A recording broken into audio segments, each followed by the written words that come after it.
our broadcast booth today. My name is Ben Holt, alongside former Michigan State and NFL veteran tight end and fullback Ty Alec. Great to have you with us wherever you're watching us today on Comcast Local and on Comcast Sportsnet. Ty, Navy comes in, #1 rushing team in the nation. They are led by a young man who hails from the island of Oahu. He goes by one name, that is Kaipo. His full name, it is certainly a mouthful. Kaipo Noa Kaheaku Inhada. Well, a pretty big name, and that's not even getting to his middle name, which Ben will refer to a little bit later in the show, but definitely a guy that's going to be a factor in this game today. Well, he has got the job done since replacing Navy's starting quarterback Brian Hampton out with a season-ending knee injury. Well, and when you look at Kaipo and what he can do, obviously you see there he's able to throw the ball. But head coach Paul Johnson talks about his ability to run the option himself or be able to pitch. They got to be able to run, pass, or pitch. He does all those things well, and he'll be leaned on today against the Eastern Michigan Eagles. Well, Navy, as I mentioned, #1 in the country in rushing offense. Eastern Michigan 113th defensively against the run. How do the Eagles go about trying to slow down, contain this triple option offense? Well, it's going to be with the linebacker core, and specifically Michael Richardson, number 11 for the Eagles, has got to step up. He's very athletic. He gets after it. He shows up all over the field, but that athleticism has got to be helped by a lot of his buddies. You see here him knocking the ball away. Holtz claw, Hatchet, all the way through the linebacker deal along with the front. They're all going to have to get after it to stop this high potent option team in Navy. Well, the Eastern Michigan linebackers, led by Richardson there, all very athletic, and they all get to the football in a hurry, and they will certainly have to continue that here today against Kaipo and the Navy rushing attack. We'll take a short break, come back. We'll have Ty Halleck's keys to the game right here on Comcast Local. We're coming back to Ford Field in a quick second here. It's Eastern Michigan and Navy squaring off next right here from downtown Detroit. College football on Comcast Sportsnet is brought to you by RSM McGladrey. We're RSM McGladrey, the accounting, tax, and business consulting firm designed for organizations on the move. We listen to your needs and design solutions that fit your budget, timeline, and corporate culture. That's RSM McGladrey. Attention Toyota buyers, one price buying is here at Jim Coleman Toyota. No commission salespeople and low, no haggle sale prices. Now there's a better way to buy a car. We have hundreds of new Toyotas, and this is what you'll find on every windshield. One low, no haggle sale price and how much we paid the factory. I'm Ken Rogers. If you want salaried salespeople and no-nonsense car buying, I'll see you here at Jim Coleman Toyota in Bethesda, across from the Montgomery Mall.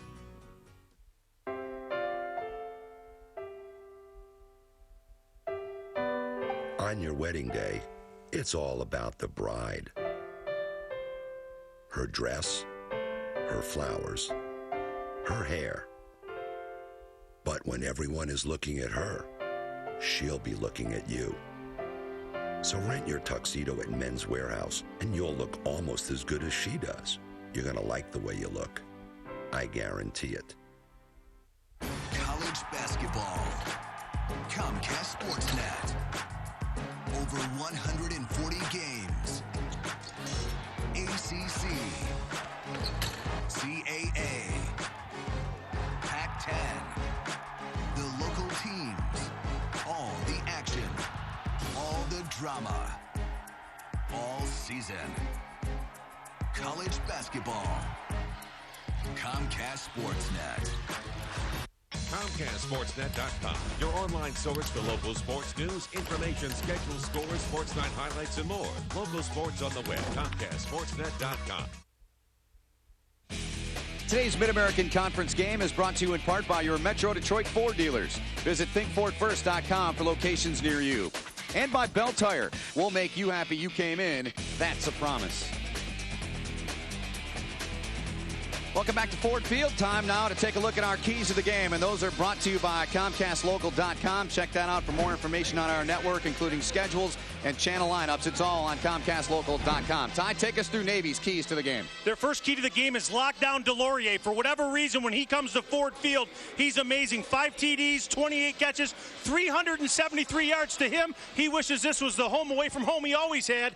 That's number one. 2 is to keep Eastern Michigan offense off the field. Their key Navy is always to be on the field and let that option run itself, good long drives, but they need to keep Eastern Michigan off. And then the senior leadership has got to show up. The reason why, Menke, Car Bowl, they're going to Charlotte, they know that, but a lot of these seniors have to hunker down on all the guys on the team to maintain the focus and try to take a run to win this thing out, which they should be able to do.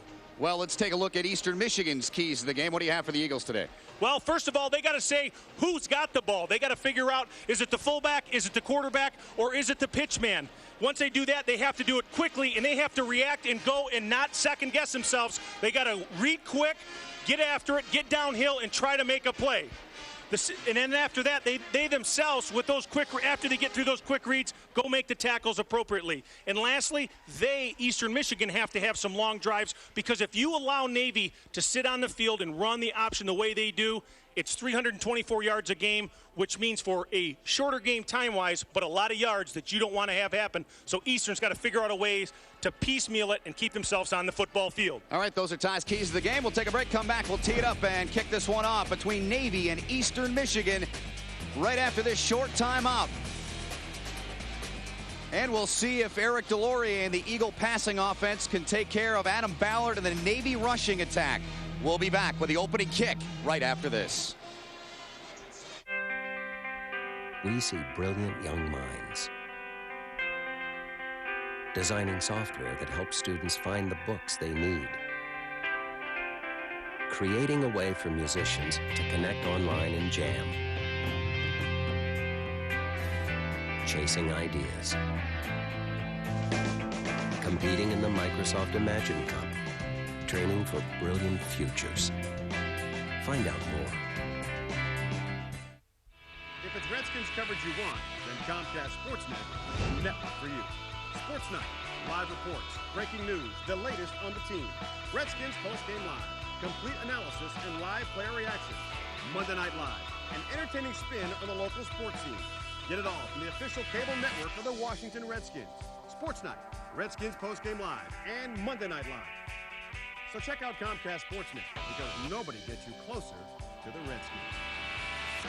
Saturday night is hockey night. Saturday soundtrack. Sounds of the game you've never heard before. It's a hook, but it's a dive, too. On the ice and in the locker room. Email the booth. Get your questions answered from Joe and Craig during a game. Sports Night and Postgame Live, before and after the game. More exclusive Caps coverage, fan interaction, and player profiles. The complete Capitals game day experience. Watch Hockey Night in Washington, Saturday only on Comcast Sportsnet.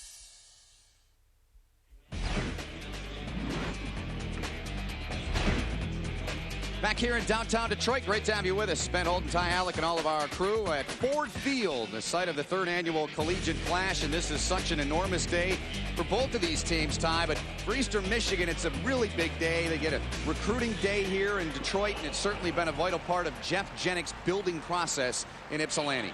Absolutely. It's a great day for his program to play a very good opponent in the Navy midshipmen, but also the ability to play in a wonderful facility here downtown Detroit, the ability actually to recruit this area pretty well and try to get those prospects to buy in to what he's selling. Well, Navy, as you saw, they've had some pretty good luck against the Michigan teams, Central Michigan and Eastern Michigan. Navy won the toss, they deferred, Eastern gets it to start the game, and our opening kickoff was brought to you by Comcast High-Speed Internet. Call 1-888-COMCAST for more details on that. And Tremaine Riley in the end zone, so the Eastern Michigan offense that features Tremaine Riley and Eric Deslauriers will take to the field. Andy Schmidt, number 7, will be the starting quarterback for Jeff Jenick's squad. And Jeff Jenick this year has been going back and forth with his quarterbacks, but he says as of late, Ty, Andy Schmidt has really solidified himself, and this was against Western Michigan when he got hit hard right in the head there by Delmas, a concussion. He had to recover from that, did the young man from St. John's, Michigan, but Jeff Jenick feels he's the guy right now, gives his football team the best opportunity to win. From the shotgun, the Eagles plan on doing a lot of 5 wide. It's caught by Ja'Cory Stone at the 23-yard line, and Mahoney in on the stop for the midshipmen.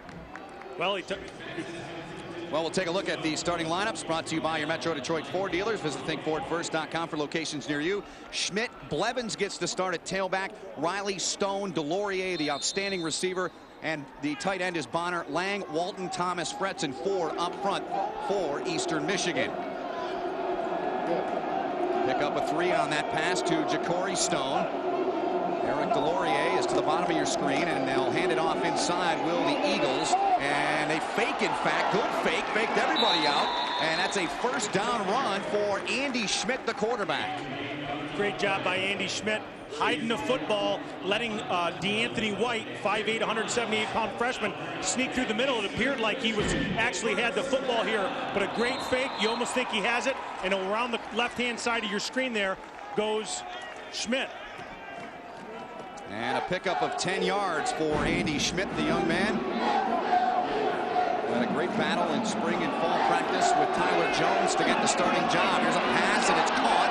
And up near the 40-yard line on the reception for the Eagles goes DeAnthony White.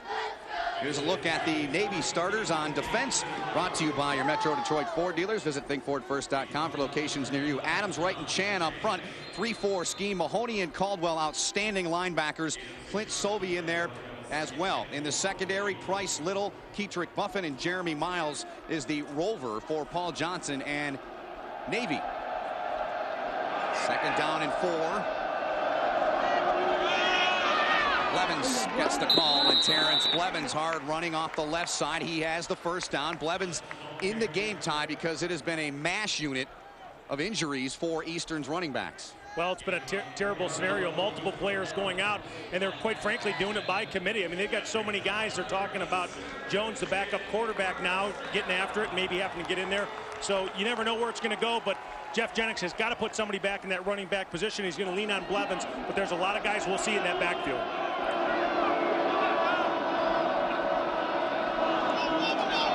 Riley with the catch.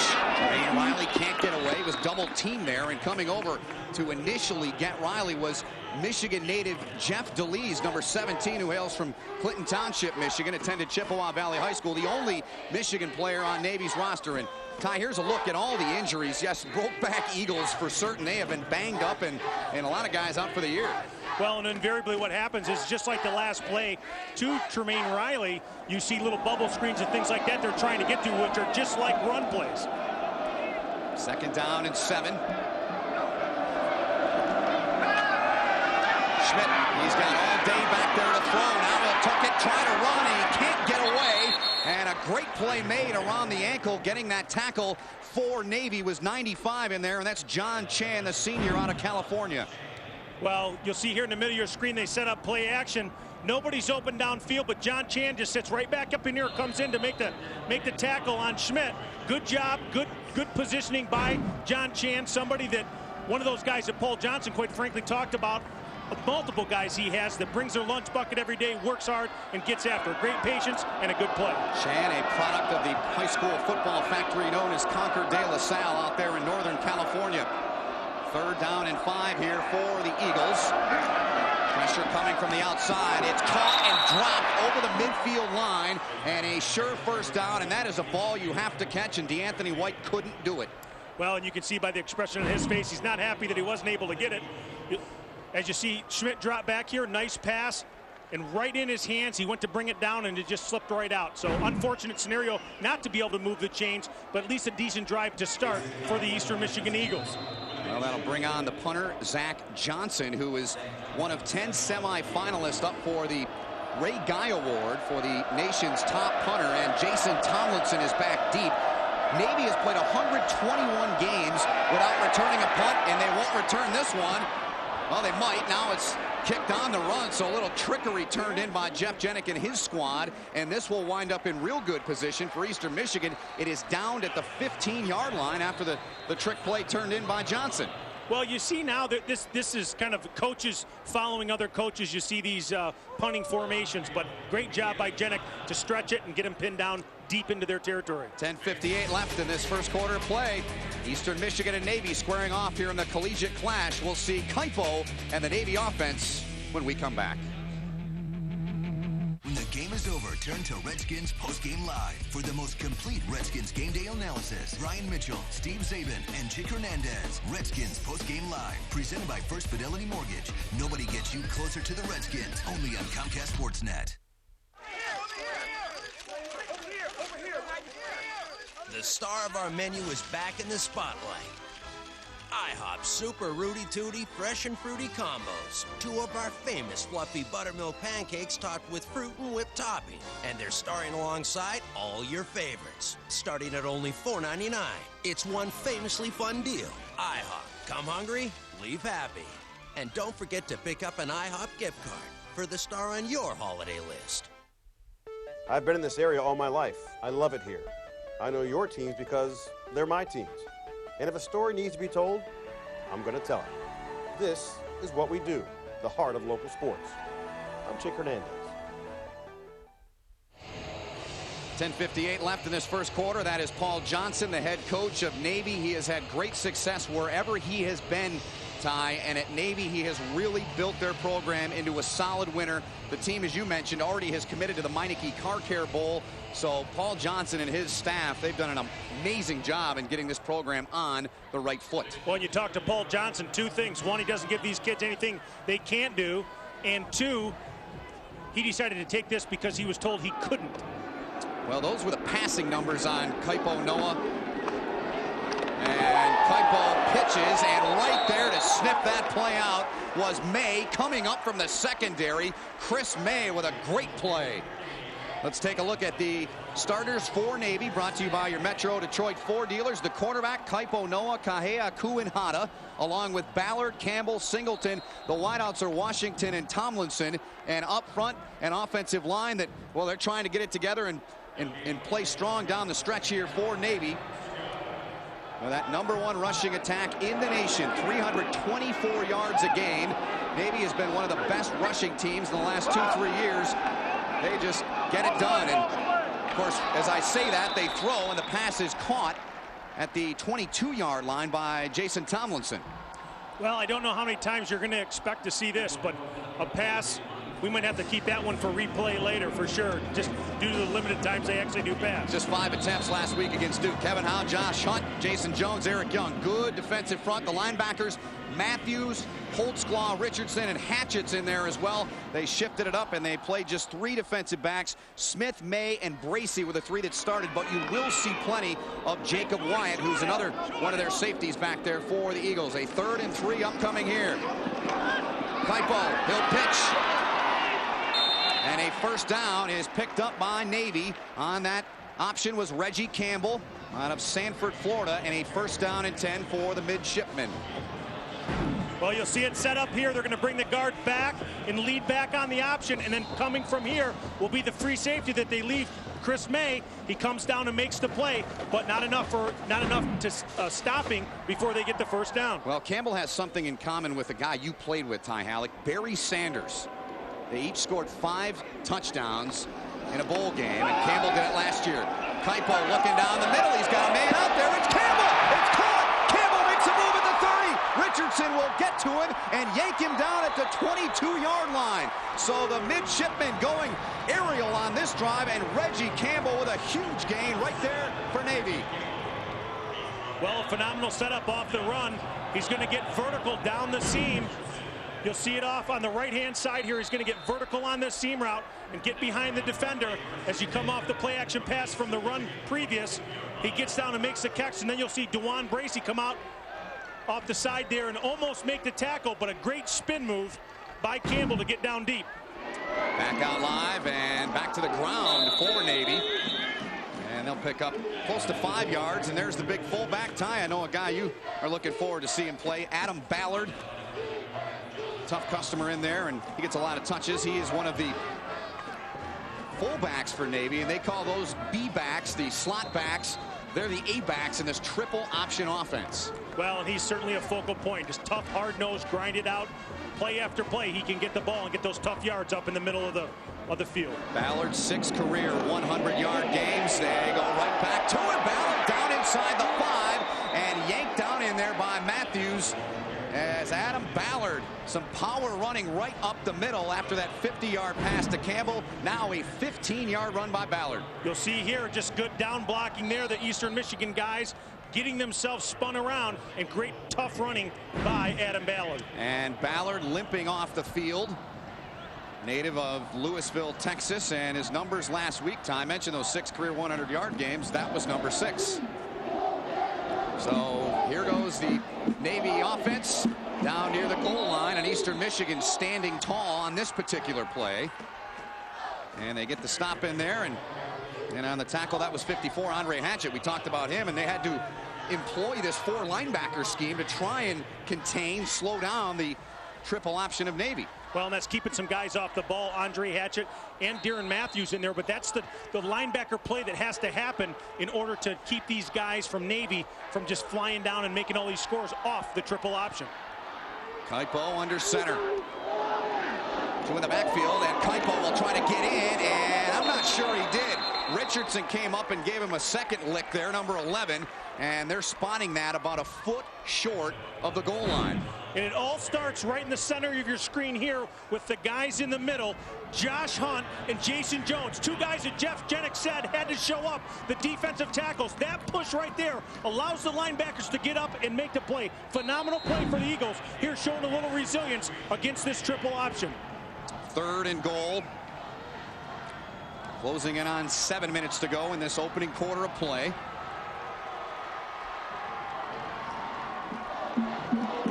Eastern Michigan bunched up the line. Kaipo will keep it. He'll dive into the end zone. Touchdown for the Mids. Kaipo Noah Kahea Kuinhado with a touchdown plunge from 1 yard away, and it's 6-0 Navy. This time Kaipo just gives the fake and follows his lead back right up in the middle of that defense. 1 time, 2 times maybe, but eventually Navy very disciplined, getting after their blocks, and he found a hole and got himself into the end zone.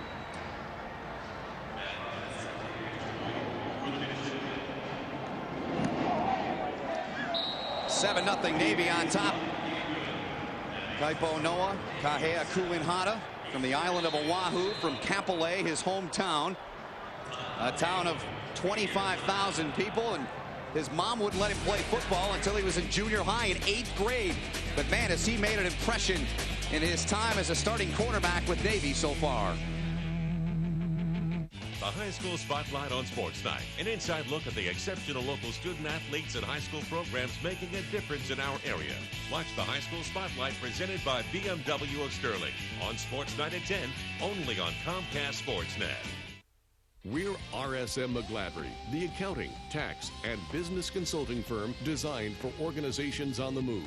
We listen to your needs and design solutions that fit your budget, timeline, and corporate culture. That's RSM McGladrey. I am Karan Buck. Commitment drives me. Try to stop me. You won't. Go all in with the Washington Wizards. Individual game tickets through December on sale now. Great matchups include the Celtics, Cleveland, Dallas, and the defending champion Heat. Go to WashingtonWizards.com or call 202-397-SEAT.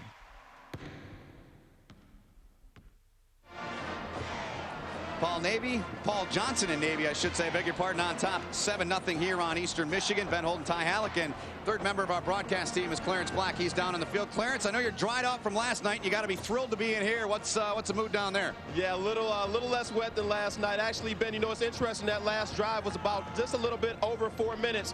Keep in mind, that might be an aberration because Navy only has 3 touchdowns from drives that have been 5 minutes or longer this year. They've got 9 touchdowns in drives that have been 2 minutes or shorter. So don't think that this triple option offense is something that takes all day. They can hit you with a quick strike. Eastern's got to be careful.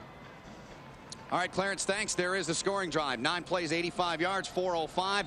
The big play was that pass to Campbell for Paul Johnson's squad, Ty. And great way to mix it up and catch him off balance, and Kaipo showing off his arm, and then he capped off that 85-yard drive with a 1-yard touchdown plunge. Almost a little bit more balanced offense there, if you will, with a few passes thrown in there by Paul Johnson and his staff. Well, Tremaine Riley, second time he's had to take a knee, and Riley, Eastern Michigan's all-time leader in kickoff returns, and Riley, one of the best ever to play in the Mid-American Conference in that department. Very similar player to Ryan Robinson out of Miami. Ryan's a great punt and kick return guy and an outstanding wide receiver in Riley. And the offense will head back out, and we'll see what Andy Schmidt here can do on his second drive. 3 of 4 passing for 12 yards. Long pass for Schmidt on that first drive, 6 yards, and he ran twice for 11 yards. Well, and Schmidt has taken this lead. This is the quarterback of the future as far as Jeff Jenick is concerned. 3 wide for the Eagles, all in the bottom of your picture. Movement on the right tackle there, and that'll back the Eagles up 5 yards. Our referee today is Donald Amicon.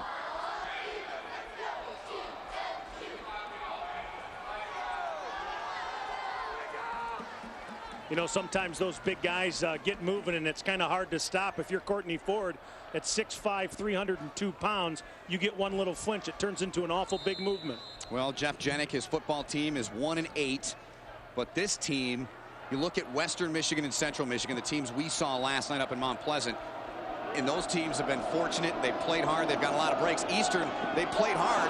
They just haven't gotten the breaks, and you will not see, I guarantee you won't see that more than a handful of times in a year from that young man there, Eric Delorier. Yeah, and that's the type of season it's been. I mean, a simple, basic play. Get the guys upfield, drop it into your playmaker. You expect him to do it. 58 receptions, 719 yards, 12.4 per. But this is an easy pitch and catch for Schmidt and Delorier. I guarantee you 99 out of 100 times Delorier is going to make that catch. That is the second drop today by Eastern Michigan receivers. And Eric Delorier, one of the most sure-handed guys in the nation. He owns half a dozen records at Eastern Michigan, one of the best to suit up and play in the Mid-American Conference. Pressure and nowhere to run for Schmidt, and he'll go down in a heap around the 10, make it the 11-yard line. So good pressure up front by Navy. This time it was Ty Adams, number 43, 6'3", 225-pounder with the good motor, standing up there fighting against the offensive line on the left-hand side. You'll see Ty Adams right here. Just keep after it, keep his position, keep fighting, and then eventually fall in to make the play. Phenomenal football by Ty Adams. Ty Adams, and last week against Duke, he had a very good week. This is a kid that didn't play high school ball his sophomore or junior years. He hails from Blackfoot, Idaho. They call it the potato capital of the world. Schmidt is hit as he throws, and they're going to say that this is an incomplete pass as Chan was in there applying the heat. Well, here's the deal with the Navy midshipmen on defense. They're a bunch of grinders, but you're going to see it over here, 95. Work up and come in right on the side of your screen, right there, bam, and make a hit. These guys are not big. They're not the fastest guys in the world, but they'll outwork you. They'll out-hustle you. They'll keep after you, and at the end of the day, they'll get themselves in the backfield if you don't take care of business. So Johnson in punt formation in his end zone. 2 returners back deep for the midshipmen. High hanging kick, and Campbell and Tomlinson are back there, and Tomlinson with a fair catch at his own 49. So Navy will have a very short field to work with 5:24 to go here in the first quarter after a 51-yard punt turned in by Zach Johnson. Navy takes over right after the short but important timeout.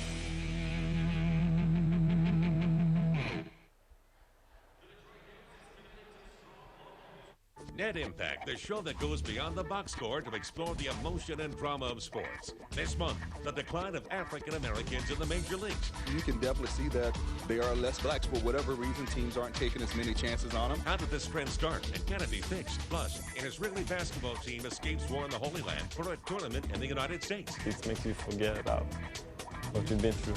Don't miss an all-new Net Impact, November 21st at 8, only on Comcast Sportsnet. Quick, name a regional sports network that broadcasts local sports in high definition. Anyone else? That's right. Comcast Sportsnet HD-TV is the only sports network in the Mid-Atlantic region where you can get your hometown teams in HD, like the Wizards and the Capitals. Plus, with award-winning sports news and postgame shows, the difference is clear. The network with the best Mid-Atlantic sports coverage is also the network with the local teams in HD. Comcast Sportsnet HD-TV. Comcast Digital Cable Channel 251. But for Paul Johnson and his Navy squad, they're 4-0 this year. They have outscored their opponents now 147-56. They just like getting on the road. In a sense, it's almost easier for these guys, a little less busy for the guys that are in the Naval Academy in Annapolis to come on the road and play football. Less distractions. Well, like we'll probably talk about even later, I mean, bigger beds, comfy rooms, not quite the schedule, being able to rest. So definitely a good thing for Paul Johnson and his midshipmen. Now Kaipo comes back on. Navy dead last in the nation in passing yardage per game, 50 yards right there. Their average coming in 56 on the opening drive, and 50 coming in that huge gainer to Reggie Campbell, who made the catch and then the run. And the midshipmen go right up the middle, and they pick up a couple yards. Eric Cataney stepping in for the what seems to be injured Adam Ballard. We'll see if he comes back out. Looked like he might have got himself an ankle, but just here's the start of the whole option process. Do you give it to the fullback or you don't? And Eastern Michigan's got to continue to get after that and make sure that they figure out who's got it first. Which is not an easy task. And in motion, and the motion man gets it around the right end, and Navy will pick up about 5 on that carry, and that toss play went to Shun White, a sophomore, 5'9" and 187 out of Memphis, Tennessee. And for Eastern Michigan, trying to prepare for this, they had to go to certain lengths to try and get some help. You'll see the motion here and coming back. They'll set up plays where they'll use a fullback sometimes with the dive play here, but instead you'll see he gets the ball in the pitch coming all the way wide. It's just like a toss play on a regular offensive series. Right up the gut, big gainer turned in right there by Navy, and once again it's the fullback in to replace Adam Ballard. 15-yard gain. And exactly what we were talking about. Right in the center of your screen, fullback coming right at you, opened up wide, all off the last play where they do that fake and toss it out wide. That's how all these plays off this triple option hit you. Well, Eric Cataney's done a fine job, and he'll get it once again, just dragging defenders, and he is down to the 25-yard line on that carry. Well, Navy and this option so reminiscent when you talk to Paul Johnson, the head coach, and he talks about not giving these guys things that they cannot do. He knows they can block, he knows they can run, and that's what he gives them a heavy dose of, because these guys are willing to get after it. Paul Johnson does a great job keeping these guys' motors going and etc., but it's a lot of credit to his kids who just do their job and they do it well. 2nd down and 4. Kaipo's got it. He'll pitch. Got his man. That's a first down run. It's picked up on the first down run. Shun White with the carry there is 2nd on this drive. This time they work in a little bit of a counter, complementing some of just the straightforward stuff. You'll see the fake here, and then they'll come all the way back out here to the right-hand side of the screen with the option, pitch late, and get themselves upfield. White takes a breather on the sideline. Right up the middle once again. They'll pick up 3 on the carry. It's very effective what they've been able to do, and it's pretty amazing as Cataney gets another carry in there. 324 yards a game this season to lead the country. And well, let's take a look at some more of the numbers, Ty, and there they are, the breakdown on Navy in the country in rushing. Well, it's amazing. I mean, look at it. Third, first. I mean, they just dominate this. Obviously, they're committed to it. But as we were talking about, I mean, the kids buy into it. The kids do their jobs. He's having them, every guy's focused on just getting their job done. And then collectively as a team, there's good benefit for it. 12 straight rushes by Navy since that long pass to Campbell. Great pitch right there on the outside. And that is another first down for the midshipman. Zerbin Singleton goes by Zerb. And what a player this guy is, Ty. He doesn't get a ton of carries, but when he blocks, you better be ready to lock up with him. He is a tough customer. Well, and you'll see that the frustration, what the option does to you, because Andre Hatchett, number 54, and number 88, Kevin Howe, both collapse on the quarterback. You can't have that. There's got to be one guy per guy. Otherwise, once you get 2 guys on one guy, that means somebody's open, and then he's able to pitch that ball and get it downfield. Just to give you an example of how tough Zerb Singleton is, last year he broke his arm in practice and didn't tell anybody for 2 days. And he played through the pain. White with a carry. That's sniffed out. Holtzclaw 44 over there in on the stop. So that'll bring up a 2nd down and goal for Navy. They go to the wide pitch with probably what's most impressive about these guys is just their blocking. Reggie Campbell, number 7, right here. He's a blocker this time. So he gets out wide and he gets that block right here just enough to slow him down and get himself for a little bit of positive yardage. Good job by those slot backs, not only when they have the ball, but when they're called upon to block. There is Campbell. Kaipo's got it. He's down near the goal line once again in the mix there. He'll pull himself up and huddle back up, and a 3rd and goal upcoming for Kaipo. So many plays that seem to be simple. This one, the fake fullback dive, then the fullback becomes the lead blocker. That time Kaipo follows up behind him. Eastern Michigan's done a pretty good job of recognizing, but again, it's about those quick reads. They got to make a quick read. They got to make a decision, get down, and make a play. 50 seconds to go in this opening quarter. Navy trying to add to its 7-0 lead. The midshipmen marched right down the field as Kaipo fumbled that snap, but it appears that he was able to recover it. Indeed he was. So Kaipo, Noah, Kahea Kuinhata. Here's a look. You'll see here he got a hold of it, but a good penetration.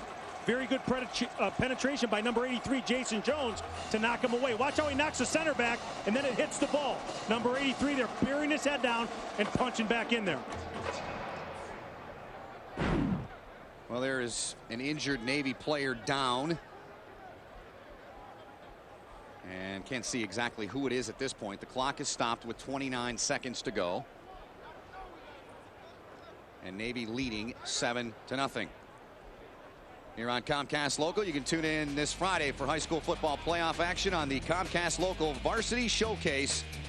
That's coming up next week, next Friday, right here on Comcast Local, your ticket to high school football.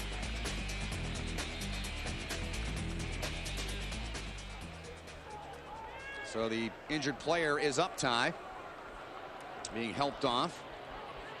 Tight end in there. Looks like Curtis Sharp, 6'4", 237-pounder. Kind of a big boy for a receiver, but again, the way they spread these guys apart, he must have got himself involved in a little bit of a blocking snafu where maybe a lineman got down on his ankle.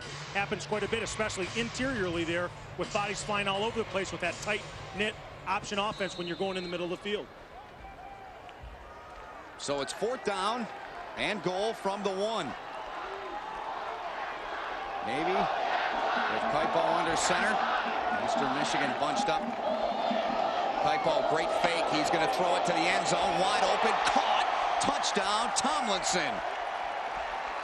So Kaipo is now 3 of 3 through the air, and now a touchdown to his credit. He ran the first one and throws for number 2. Such a hard thing for support players to recognize the difference between a run and a pass, especially with a team that seems to run the ball all the time. This time, DeJuan Bracey, 5'9", 189-pound junior, got himself caught up, got behind the receiver, and Tomlinson was able to sneak by him and get back there and make it an easy throw for Kaipo. And for Kaipo, his second passing touchdown of the season. And with 11 seconds left in this opening quarter, it has been all midshipmen as Tomlinson and company lead it 14-0.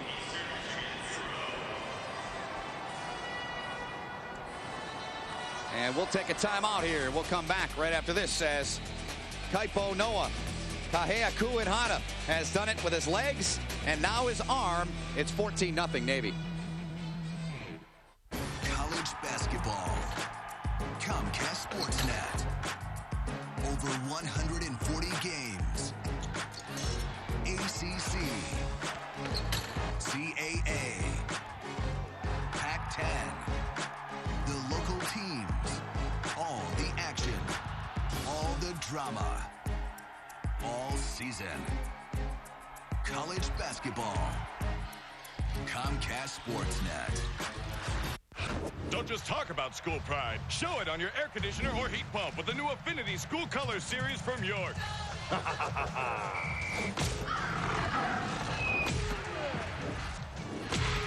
Unrivaled in efficiency and reliability. Now in your team's colors. Get up to $1,500 cash back special fund. Mechanical Inc. is a full-service heating and air conditioning company. Call us today at 1-800-305-6118 for your energy efficiency survey or humidification and electronic air filtration systems needs. The Tom Joyner Morning Show. There's a new chance every hour to win $1 million. Magic 102.3. Weekday mornings, the 10th caller gets to play for $1 million on the Tom Joyner Morning Show. Cha-ching! There's a new chance every hour to win $1 million. Every hour to the 10th caller. $1 million. Am I the 10th Who's calling? On the Tom Joyner Morning Show. DC's #1 R&B station is Magic 102.3. Tonight at 6:30 on Sports Night, presented by York. Hey everyone, Michael Jenkins, Carol Maloney. Coming up on the show, will Santana Moss be ready for the road trip to Philly? We'll have the latest on the Redskins as they try to keep their season alive. Busy day for college football. We have all your highlights, including Terps, Hokies, and Navy. Plus, the Capitals look to get back on track against Jaromir Jagr and the New York Rangers. We'll have a preview. All that and more tonight at 6:30. We'll see you then. I am so hungover. And you've got to be at work in an hour. How come you feel so good? You drank more than I did. I took Chaser, remember? Chaser? Chaser Caplets. Take 2 Chaser Caplets with your first drink and 2 more later. Chaser is made of specially processed calcium carbonate and charcoal. These ingredients absorb toxins and acids, then pass them out of your system, kind of like a filter. The next morning, you'll wake up feeling great. Looks like you should have taken Chaser too. Chaser products are available at these fine stores.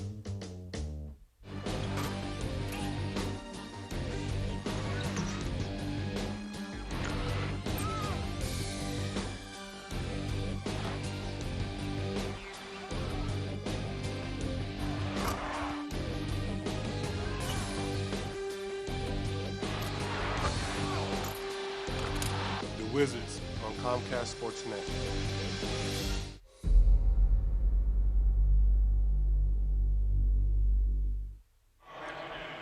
Start of quarter number 2. Kaipo Noa, Kahea Kuinhara, and Navy on top 14-0. Just rolls right off the tongue. I can tell you what, I can go back, well, I should say what school I went to, although I'm sure you'll get on it, but if I could do that many times, I might get 3 master credits. Well, Melikaliki Maka. Merry Christmas in Hawaiian. Paul Johnson, of course, was the offensive coordinator in Hawaii back in the 90s, and the connection to get Kaipo was the quarterback that played in Johnson's system at Hawaii was a high school coach where Kaipo attended school. So that was the connection, and his grandfather always wanted him to go in the Navy, so kind of killed 2 birds with 1 stone there in getting Kaipo from Oahu to Annapolis. Andy Schmidt and Eastern Michigan in that first quarter had just 24 yards of total offense, and there are the numbers there, and it's not good for Eastern Michigan to this point.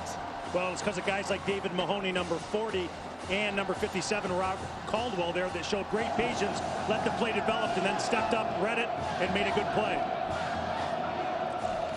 Second down, Blevins on that delay, and that play is going nowhere, and he's lucky to get a yard, and he got about 1 yard is all that Blevins got. He was out of Detroit, and on the back of the Eastern helmet there, you can see the Old English D, Ty, and that stands for desire, determination, and dedication, something Jeff Jenick is still trying to preach and breathe into his football team. Well, in any scenario, even in a losing season like this, you've got to get guys to see a light, to something to reach for, to continue to work hard and do it. There's another reminder, something that's subtle that they can recognize.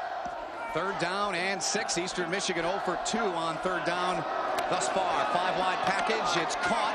White's got it. He's got some room. And DeAnthony White across midfield to be tackled at the 40. A huge gain and a big 3rd down conversion for Eastern Michigan. This is the type of play that Eastern Michigan needed. Again, going to the bubble screen because of the lack of the run. But you'd get the big guys out front. Chris Thomas, number 71. And some of the guys out here, you'll see him come out for going for the blocks, and then interiorly, those linemen go in order for him to get the big break and get a big play for Eastern Michigan, a desperately needed play. A gain of 32. 2 catches and 38 yards now for DeAnthony White.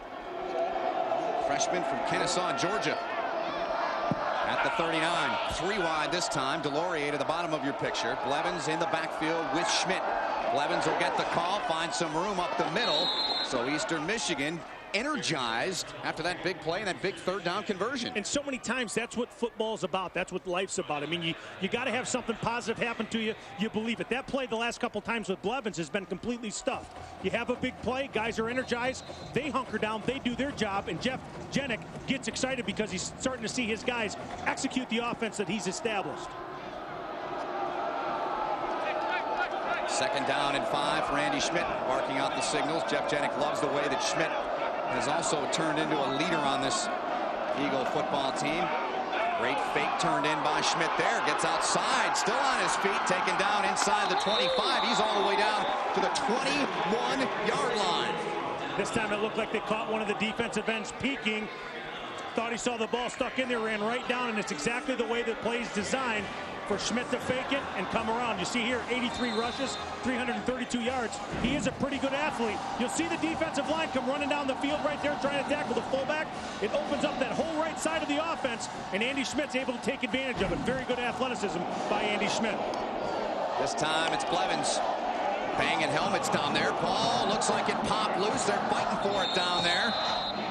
We'll have to sort this out. Of course, Schmidt there giving the indication his guys have it. Caldwell, who's one of their captains, number 57, in there fighting for it. Caldwell and Mahoney, the linebackers in there that are just absolute rocks. And Navy has indeed recovered the fumble. Miles was in there as well, Jeremy Miles, and after a really good-looking drive, Eastern Michigan has the ball taken away on this particular play.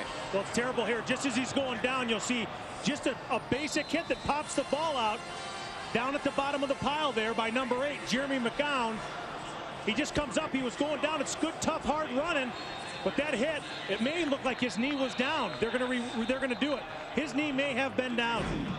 Well, Miles, for the moment, Ty, has been given credit for the fumble recovery, but you are exactly right about that. Jeff Jenick. Now, this year, with the changes, the modifications, coach has one opportunity to challenge a play. And here's a look. The big stick you mentioned by McGowan, and then Miles came in from the right of your screen to recover. All he needs is to have a knee down before that ball pops out, even if it's for a very fraction of a second. I think this is actually a pretty good call by Jenick to have this thing reviewed because it happened awful fast. But if you take a look right in here to make sure to see if he gets his knee down. Nope. I don't know if he did. Doesn't look like it to me. The back knee back here looks like he might have gotten it down, but it's awful. Nah, nope. He didn't. I think this is just a split-hair decision. A great call by Jenick. I would do the same if I were him.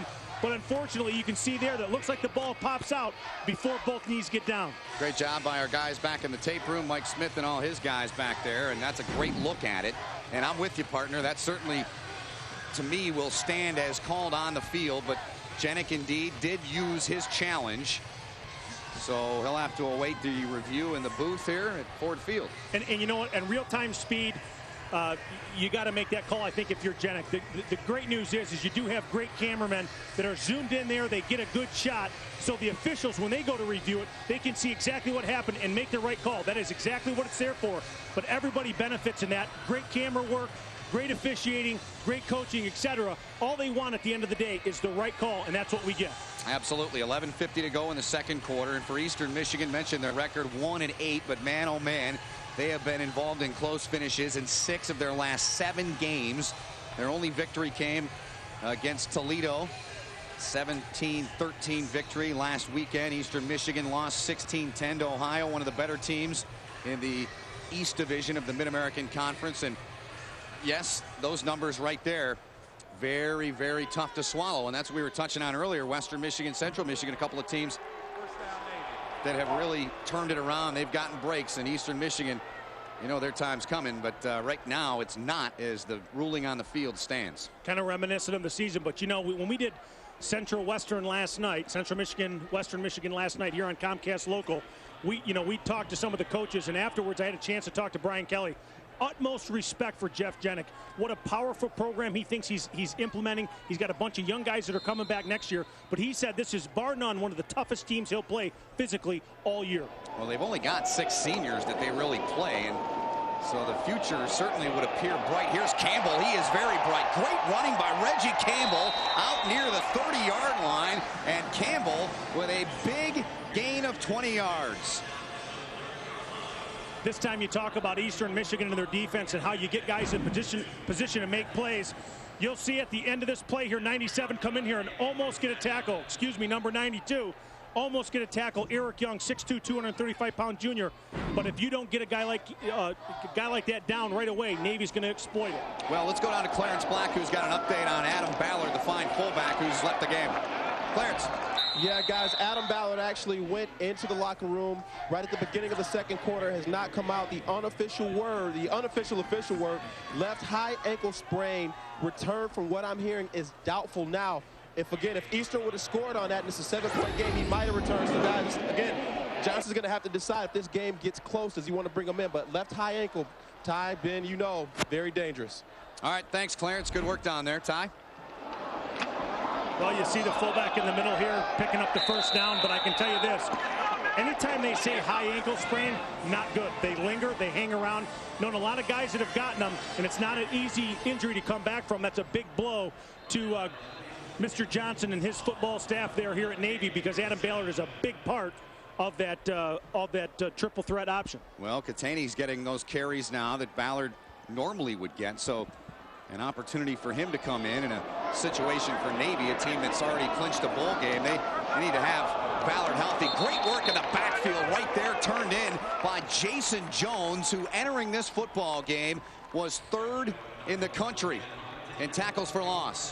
What a phenomenal area. When you look in the middle of the screen here, watch him just pop right through and grab a hold of the quarterback. The guy wasn't able to come down and block him. Great job by Jones. One of the guys that Jenick pointed out, I've got to have big plays around. Great athleticism, good play, good job.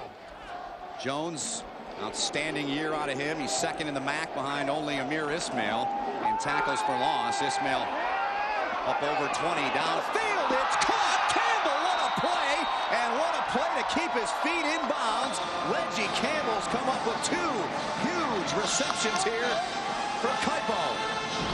Well, I'll tell you what, when Kaipo watches this film tomorrow, he's going to look and see that he had Tyree Barnes down the middle of the field. But Chris May almost got this ball, but a great job to get to the sidelines, toe it in, and get that job by Campbell, getting that ball in bounds. But Chris May just about making a play, but sometimes that's football, not being able to get it done. Well, a 29-yard gain, and now Campbell 2 catches for 79 yards in the football game, as he's out now next to Paul Johnson, the Navy head coach.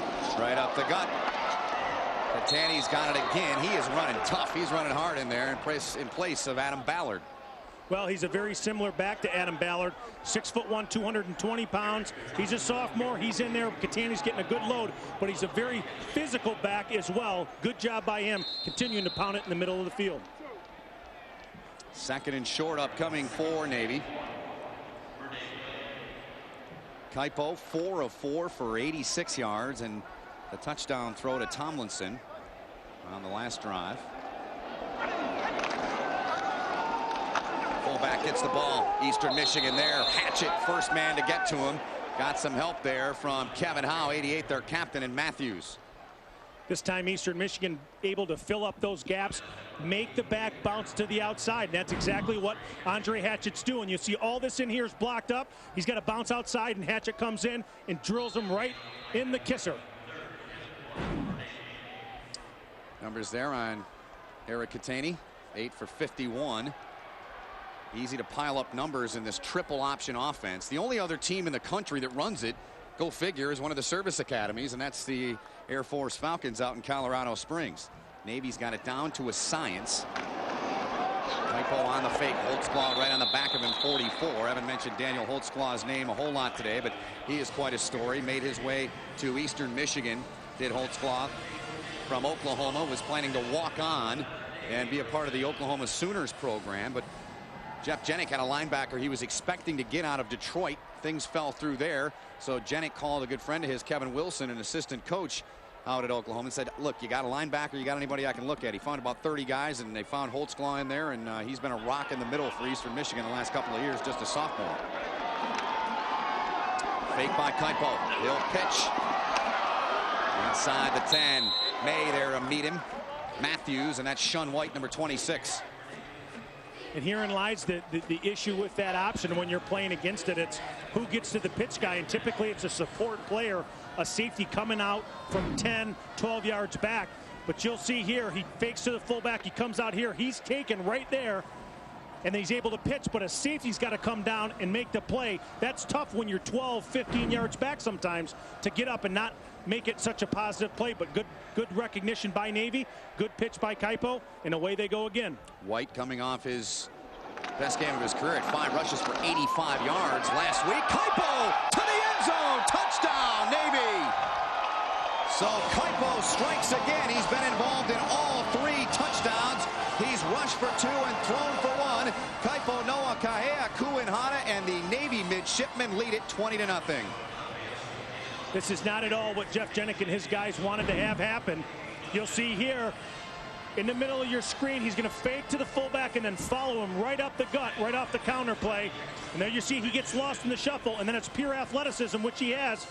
You heard Coach Johnson talk about it. He knows how to run this option. He knows how to run this offense, and he continues to do so very well. Well, a 9-yard touchdown run for Kaipo there. The first one, a 1-yard plunge, then the touchdown pass to Tomlinson. And here is one more look at Kaipo Noah Kahea Kuinhana of Navy. The NHL is back. See it, feel it. In high definition. Sports Night. Capitals post-game live. Hockey Night in Washington. Team news, expert analysis. Nobody does hockey better. Comcast Sports Night. We're RSM McGladrey, the accounting, tax, and business consulting firm designed for organizations on the move. We listen to your needs and design solutions that fit your budget, timeline, and corporate culture. That's RSM McGladrey. I am so into you. I can't think of nothing else. I am so into you. Roger, it's 2 o'clock in the morning.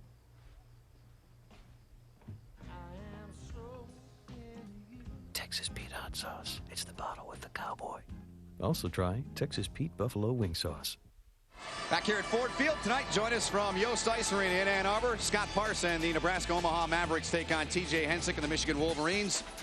Ty Halleck's giving me a police escort from Ford Field to Yost Ice Arena, where I'll be joined by Sean Richland tonight at 7:30 here on Comcast Local. Michigan won 6-4 last night, and a big night for Kevin Porter. He had 3 goals for the Wolverines. Well, we'll make sure we maintain speed limits the whole way through. I need a lead block from you, big boy. Yeah, I'll tell you what, this guy doesn't need too many lead blocks. He made an amazing run right there, dodging a few guys, getting through. 10 plays, 88 yards, 440. I mean, they're doing something. Everybody falls into the thought process that long drives are this option offense. These guys are actually a little bit more of a quick strike team, uncharacteristic today. Long drives and a lot more passing than what we're used to seeing with this team. Riley, 4 yards deep, takes a knee. And in talking to Paul Johnson, I love his theory about why his team runs this triple option and why they do it. And I know you can certainly expand on that. It's a great philosophy and something you hear coaches say a lot, but sometimes they can't always do it with their teams. Well, and at the end of the day, he talked about in Hawaii, he really ran the same offense, and he was able to pass off he almost hinted that, you know, hey, I can pass out of this offense too. I don't always have to run, which they've done today. So just multiple options that they can do with the players that they have. 5 wide set for Eastern Michigan inside of 7 minutes to go in the second quarter, and the Eagles down by 3 touchdowns. Quick hit to the inside, and it's White, DeAnthony White, his 3rd catch of the day. Picks up 3 on it. Get out to the right-hand side here, and just a quick bubble screen. Ty Adams, number 43. You'll see back in here, he drops back and then comes out and gets right to the bubble screen. Right out here, you'll see 43 pop into your screen. He rushed upfield a little bit, came back out. As part of the thing, that this defense isn't that big, but they're athletic and they got great motors. They can get upfield and then get back and make plays just like that. Picked up 2, in fact, so second and a short 8. Andy Schmidt and the Eagles, nice drive last time, but the fumble down there really hurt him. That pass off the mark as Tremaine Riley was over there. The coverage applied by Keenan Little, number 4. Here's a scenario where Jeff Jenick, you know, really wishes he had a good solid back that he could get behind to establish some moving the chains, moving the thing along, you know, getting the rhythm back, because you miss a couple passes right now, and this is a huge down when you're down 21 points. 3rd and 8 now for Andy Schmidt. Eagles are 1 for 3. Their last drive had that big completion to White. That put him on Navy's side of the field. They need to convert here, do the Eagles. He's got time down the seam. Riley's got it, made the catch at the 40. Nice pitch and nice catch by Riley Caldwell there, the linebacker, to make the tackle. And there is a penalty flag on the field. So Riley, who the last 2 weeks has led Eastern in catches, 9 against Western and 6 last week, comes up big here, barring the penalty. Sideline warning, Eastern Michigan, sideline warning. No penalty, there you go. Well, Eastern Michigan with a big conversion right there, but getting a mismatch. I mean, Caldwell doesn't need to be on a receiver, that's for sure. I mean, that's not what you want. Eastern Michigan got what they wanted personnel-wise and took advantage of it with a good play, a good first down. You'll see here Caldwell dropping back on top of that, but no way in the world is he going to hang with a guy like Tremaine Riley. You just don't want that, but that's a great job by the offensive staff recognizing what they had in personnel. I love how Jeff Jenick described Riley. He said he's a warrior. He plays like his hair is on fire. There's Tremaine Riley. Andy Schmidt with a little burning hair as he's inside the 45, down to the 42 for the Eagles. Well, a little bit reminiscent of some Navy play. Looking at Kaipo and the way he runs, Andy Schmidt says, hey, look at me. He fakes the screen and just gets right up the center of the defense there. They're dropping out thinking it's a pass or a screen, and he's able to exploit it and get up in there. It's a great job and great athleticism. One thing that Andy Schmidt, when he had his backup Tyler Jones playing as well, they talk about his flexibility and his ability to run, but Andy Schmidt, he's no slouch. Had to fix the blown tire there after a gain of 17 yards. First down and 10 from the Navy 42-yard line for the redshirt freshman Andy Schmidt and the offense. Here is the number 2 quarterback, Tyler Jones, getting the carry. Tyler from Belleville, Michigan. And those two, Schmidt and Jones, were roommates in fall practice. They battled for the starting job, and Jeff Jenick has kind of gone back and forth between those two. But the last couple of weeks, he's kind of settled on Andy Schmidt as his guy in there to run the offense. Well, bottom line is Jenick's got to get his athletes on the field. Tyler Jones is one of those. Great opportunity for him to get his hands on the ball as a running back, as a receiver. He's certainly an athlete that can do it. As far as Jones goes, many believe he is the best running quarterback in the MAC. This is caught by Tremaine Riley, spins away, but he's finally wrapped up and taken down. McCown came in to help finish him off there for Navy. Well, a good job up front by the offensive line right now of Eastern, allowing them to keep the chains moving. You'll see Tremaine Riley here just work on a little bit of an out route, just a quick hitter, turns around, got a lot of guys around him, but at least he makes the catch and gets a good play. Tremaine Riley entered this contest second on Eastern Michigan's squad in catches and in yards behind Eric Delorier, who we've yet to really call his name, getting the job done. He dropped the pass earlier. They were looking for him that time, and back on the coverage was Keenan Little. There is Delorier, native of Quebec, recruited by Michigan to play quarterback, and that's where Eastern Michigan discovered this young man who's become a gem. How about that play on the block there, Ty? Yeah, well, you know, hey, sometimes it's not good to leave your feet. You end up down, but I'll tell you what, Keenan Little, number 44, 5'11", 195. He just stuck with it. He played great defense there as he sat back and took away Delorier on that route. It was Tyler Tidwell who went airborne as he was blocked by the left tackle. Quick blitz, they hit Riley, and Riley's got wheels. Flag on the play. He's down to the 10. We'll have to check the marker that is back at the 24-yard line. Well, I'm going to tell you right now that it's a holding on John Chan, the defensive lineman. He was hugged. I don't know if he was kissed, but he certainly was pulled down. That was holding all the way, and a lot of jersey taken by one of the Eastern Michigan offensive linemen. Well, our referee today certainly agreed with you as he made the call to Donald Amicon, and Jeff Jenick getting his 2 cents worth in, but to no avail. Caldwell, the captain for the midshipmen.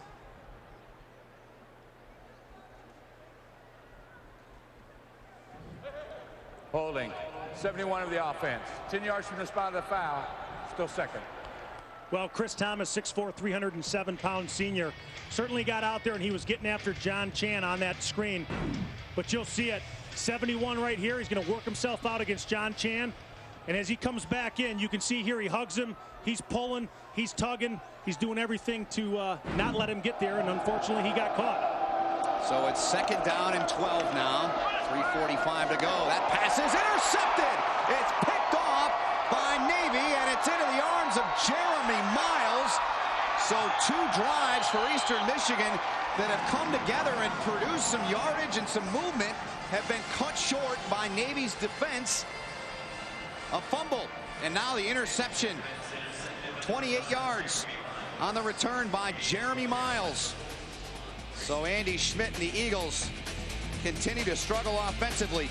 Navy has the ball when we come back here in the second quarter.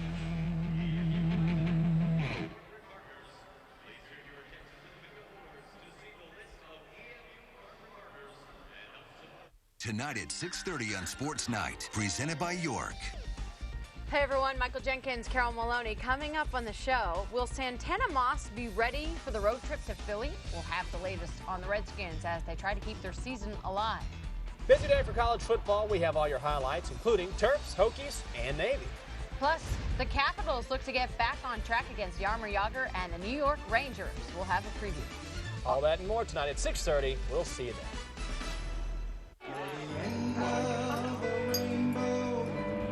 My pot of gold, your daddy's little girl, till heaven home.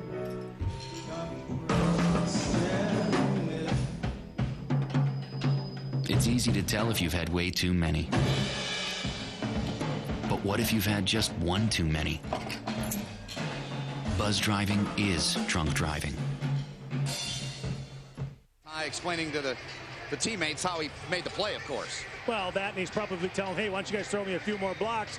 I want to get in the end zone. I mean, why let Kaipo have all the fun here in the offense? You know, defensively, you got to get after it. Delorier there was trying to run an inside route and looked like he got bumped off, but they were moving the ball, but just not able to capitalize. Well, yeah, and there's the evidence right there as we touched on going to break. 8 plays on the last drive, 47 yards. In fact, the last 4 drives have been punt, fumble, and interception for Eastern Michigan. Campbell, who's been a monster in this game, catching and running the ball.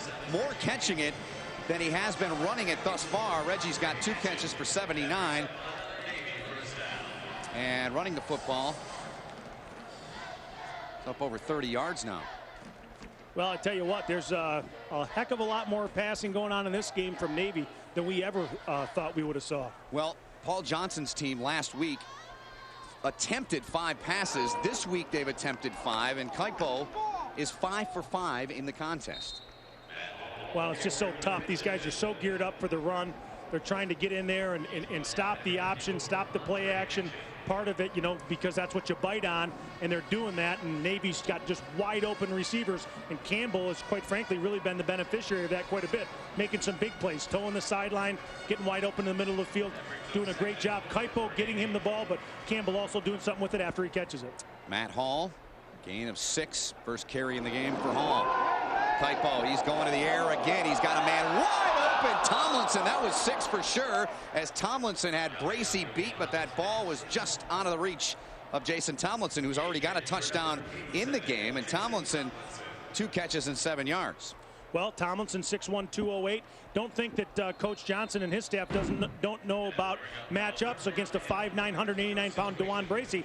Got behind him wide open. Kaipo's going to wish he had that throw back, because he was certainly wide open and at least a 3-4 yard head start ahead of DeJuan Bracey.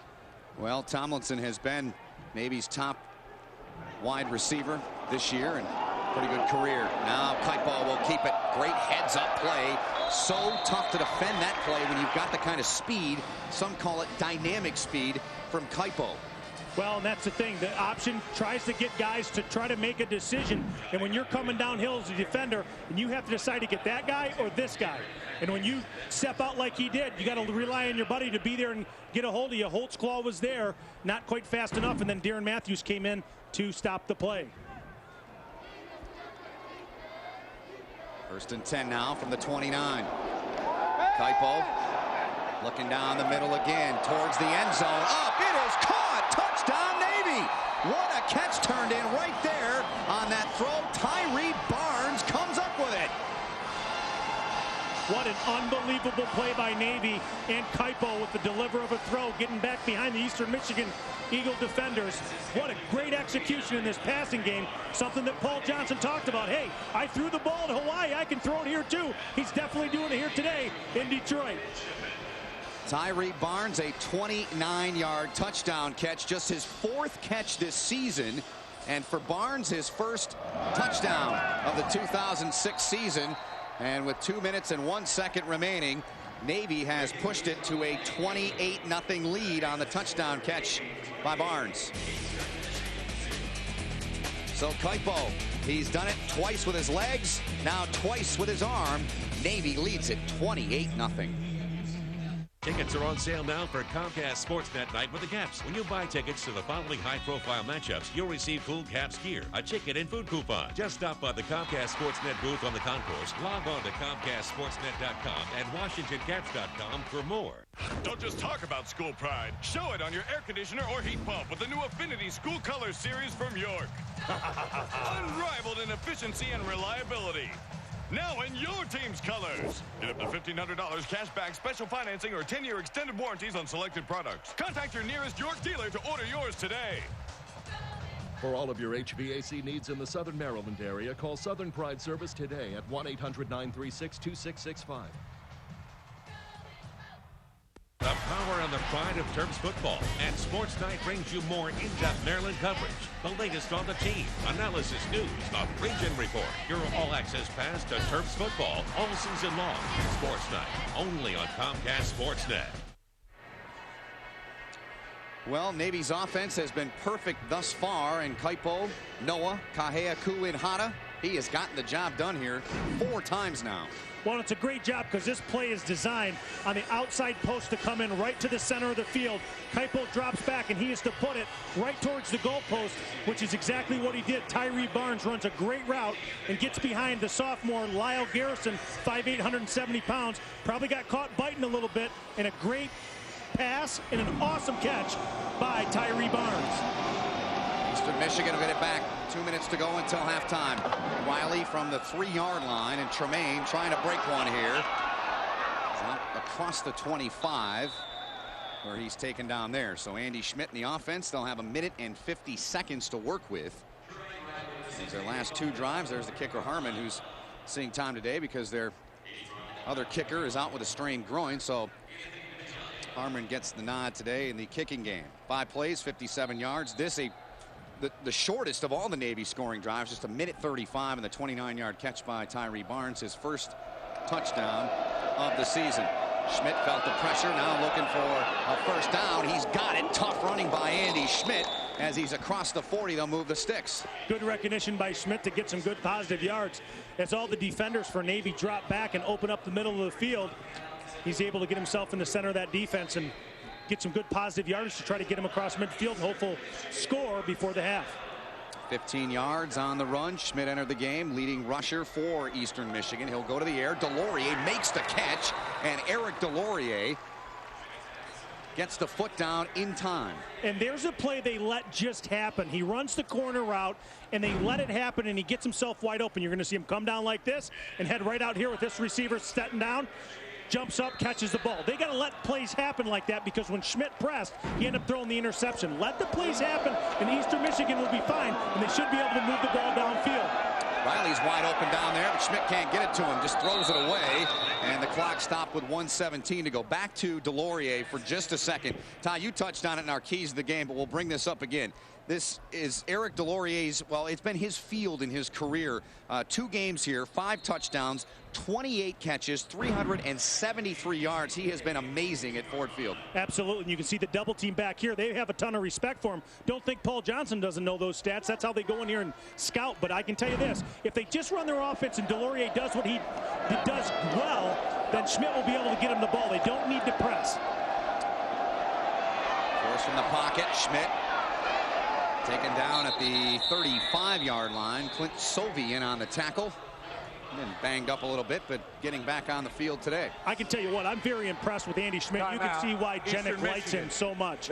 He's very reminiscent of even Dan Lefevre up at Central Michigan, a guy that's got the complete package. He can run the ball, he can throw the ball, and he's pretty heady, as you saw a play ago where he didn't have anything and just got rid of it. So you can see why Andy Schmidt is their #1 quarterback, and a bright spot in the future of Eastern Michigan. As all these guys are learning during the course of a tough season, they're all coming back next year. Jeff Jenick will love that. Well, Central Michigan, yeah, Dan Lefevre, and congratulations to the Chippewas for clinching the MAC West last night. In fact, Brian Kelly wanted Schmidt to come there and play tight end. He said, no, I want to play quarterback.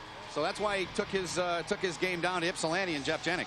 Well, and you can say a lot of things about coaches, but they all have little niches about different guys and opinions and whatnot. And even Brian Kelly, as good as he is and as good as he looks right now, will tell you sometimes they're wrong. And Schmidt's one heck of a quarterback, and Jeff Jenick's a good, happy guy to have him. Yes, and Delorier, in fact, a quarterback growing up and went to Michigan's camp. That's where the Eagles found him, and those are his key rankings at Eastern Michigan, and very impressive. And Eric Delorier owns 7 Eastern Michigan receiving records, and he's broken several that were owned by Kevin Walter, who's now playing with the Houston Texans down there with David Carr and the rest of the Texans. Phenomenal athlete, phenomenal player, tough, hard-nosed. He's just got to keep after it. This is one of those things where Navy's going to make him earn it, and I'm sure he will. And Delorier will get a chance to play on Sunday for sure. Riley to the 30. Close to the 25, down near the 27, in fact. They'll spot him down in between the 26 and 27. And the clock stopped for the moment with 1:02 to go until halftime. And again, because of the lack of the running game and obviously the score, got to go to those bubble screens. It's kind of like a pitch pass or a toss play out to the left-hand side, but good job by the other receivers blocking and letting Riley get up in there. 7-yard pickup on that play as Schmidt is drilled. Here is the shifty DeAnthony White showing his skills. Inside the 20, and he's about a yard shy of the first down. Is White, who's having a big day catching the ball here, now his 4th catch. Wow, it's DeAnthony White, an electric player. Not real big, 5'8", 178 pounds, but man, he's got quick feet and able to get himself around and almost get a first down. Inside half a minute to go. White's got another catch, make it 6 catches on the day for DeAnthony White. Beg your pardon, 5 catches now for over 50 yards. 5 for White. Clock is stopped momentarily. They'll get up, get set, get the play ready. And it's a first down for the Eagles. Anthony White 5 for 54 yards now. 5 on the last catch from Andy Schmidt. Looking to the sideline. White's got it, trying to put a move on. Can't. Good work there. He is wrapped up and taken down by Keenan Little. Almost looked like a little bit of an incidental face mask there as he tackled him to the ground, but certainly I can tell you this, DeAnthony White really playing well right now for the Eagles. Timeout taken by Jeff Jenick and his squad. The final timeout for the Eagles in the half. Well, you see sometimes guys get their hands up and around the face mask. That time it wasn't the case. He didn't get it up to the face mask, but you'll see he bumps him there, but does a good job of getting his arms down. Sometimes guys don't mean to grab that face mask, and so you have the incidental face mask, 5-yard penalty, a little less severe. But all the guys on the football field and the officials are worried about safety. You don't want anybody to see their neck get yanked like that, so it's one of those things. But good job by the Navy player to get his arm down and not yank on the face mask. Well, Navy is 6th in the nation in terms of discipline. No surprise there in penalties. They average just 4 penalties a game. Army is 5th, no surprise there, and leading the way, Air Force. Go figure, the 3 service academies all there. Northwestern's 2, Clemson is 3, and Memphis 4. So they are very disciplined, these young men. They travel on the road, these Navy players, and they like getting away from Annapolis. Gives them a little break. Yeah, like we talked about, big beds, Oprah for a couple guys. Yeah, Tidwell. They get a chance to watch a little bit of Oprah and good to know. Relax a little bit, you betcha. Yep. Well, Eastern's got a chance to get on the board here from the 4-yard line. It is 2nd and 1, in fact. 17 seconds left in this first half of play. Navy leads it 28-0. Schmidt looking for Delorier. Up, got it. Did he get his foot in? No! There's a flag on the play, though, and Delorier tried to make a highlight reel catch. He's made a few of those here in his day at Ford Field. We'll have to check the marker, though. Well, you wonder which way it's going to go on this particular one, because Delorier certainly was not bashful at fighting to go up and get that ball.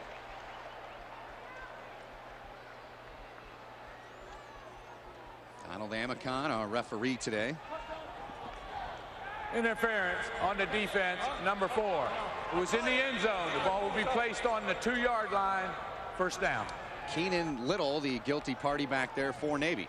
Well, at 5'11", 195, it's kind of difficult when you're going against a guy almost 6'5", 205. You'll see him you see the pull in the jersey there, trying not to let him get it in bounds, and Delorier fighting with a good catch, but unfortunately, this foot just out of bounds, or they would have had a touchdown. So it's a 1st and goal now at the 2 as Little's matched up there. The play is under review. And they're going to take a peek at this to see if Delorier didn't get his foot down. Well, it appeared that his left foot was down and his right foot came out. The determination will be is did he have possession of that ball? You'll see here this foot's down. Well, it's actually this foot's down. Yeah. And then this foot will come out of bounds. You'll see just get on the line right there. But does he have the ball pulled in and have full possession? That'll be the question I'm sure they're looking at up above.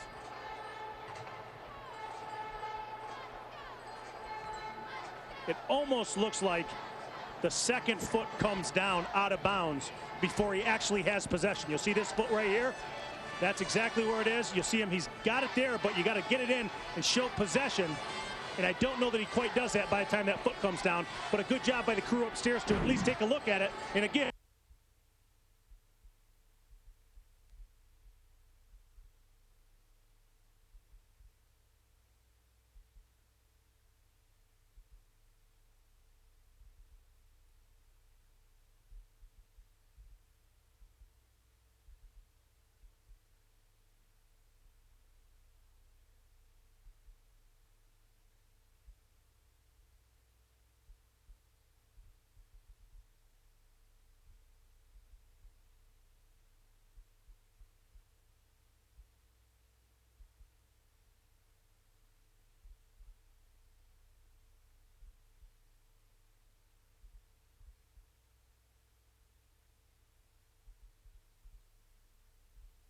confirmed.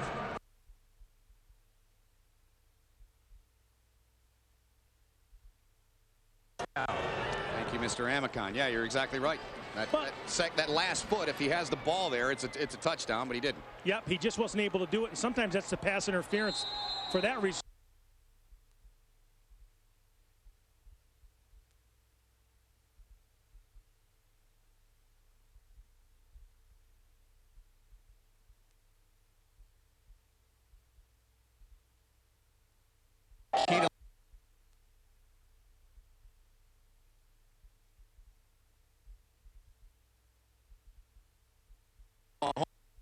No. Mahoney, you'll see here towards the bottom of your screen, him just fly.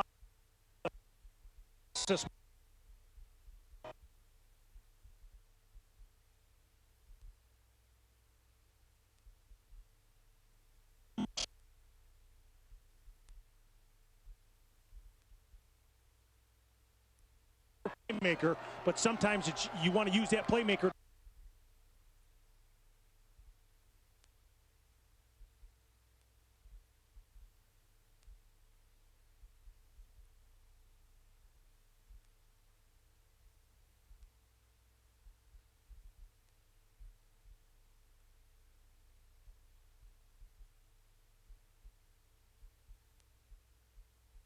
Important when Schmidt decides to go, you got to get yourself in that end zone. These are the types of plays that get coaches pretty revved up, but being able to get up there and get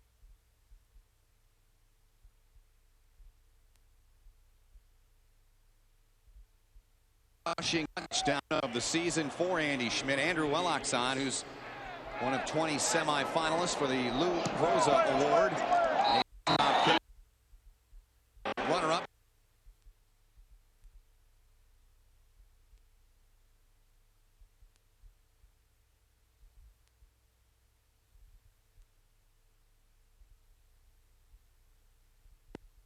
Ball over, and Schmidt and the Eagles down by 21 now. You'll see here he's got receivers out here and out here, out to the right-hand side of your screen. That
to rock.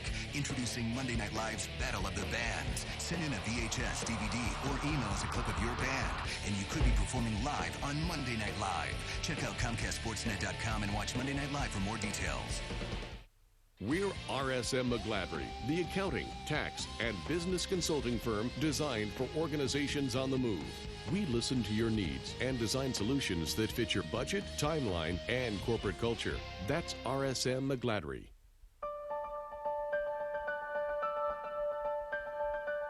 We see parents who dream big, of honor students, and artists.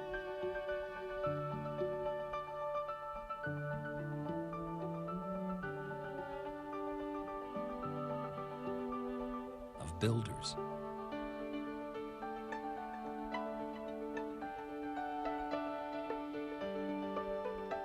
And grandchildren.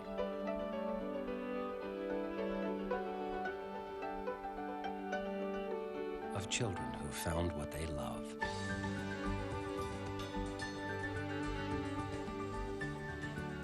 By supporting programs that help children learn, we help parents watch their dreams come true.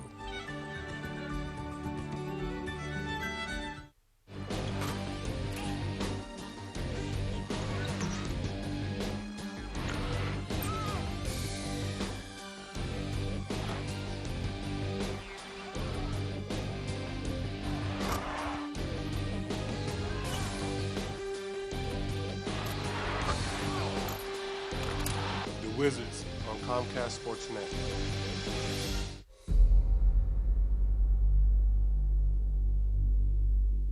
Sports Night on Comcast Sportsnet. The one show devoted to your team. From the game to the locker room. Every season, every team. Live reports, breaking news, inside access to the players and personalities making headlines. More than just the score. Total sports coverage. This is your show every night, 6:30, 10, and 1 a.m. Sports Night, the heart of local sports. Only on Comcast Sportsnet.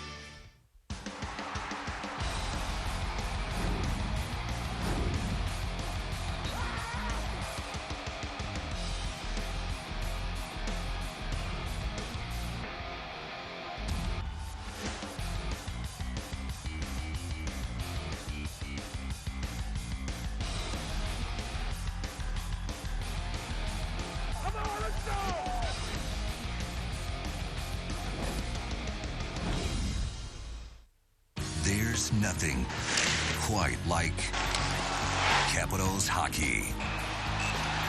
All season, Comcast Sportsnet brings you the games. Available in high definition on Comcast Sportsnet HD TV. He's been a shooting machine, and he scores! Saturday night is Hockey Night in Washington. And more Caps coverage and news on Sportsnet and Capitals Postgame Live. Hat trick! Alexander Semin! Nobody does hockey better. Comcast Sportsnet. You could pay as much as $99.99 for a two-piece suit like this at a department store. Or at K&G, you can pay only $49.99 and get 2 suits. At that price, you might even want to get a third.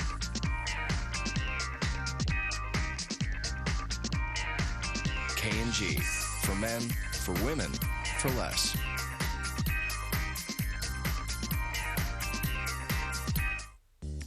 I am so hungover. And you've got to be at work in an hour. How come you feel so good? You drank more than I did. I took Chaser, remember?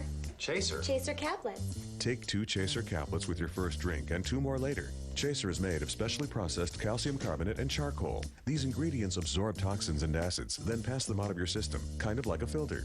The next morning, you'll wake up feeling great. Looks like you should have taken Chaser too. Chaser products are available at these fine stores. Sports Night on Comcast Sportsnet. The one show devoted to your team. From the game to the locker room. Every season, every team. Live reports, breaking news, inside access to the players and personalities making headlines. More than just the score. Total sports coverage. This is your show every night, 6:30, 10, and 1 a.m. Sports Night, the heart of local sports. only on Comcast Sportsnet.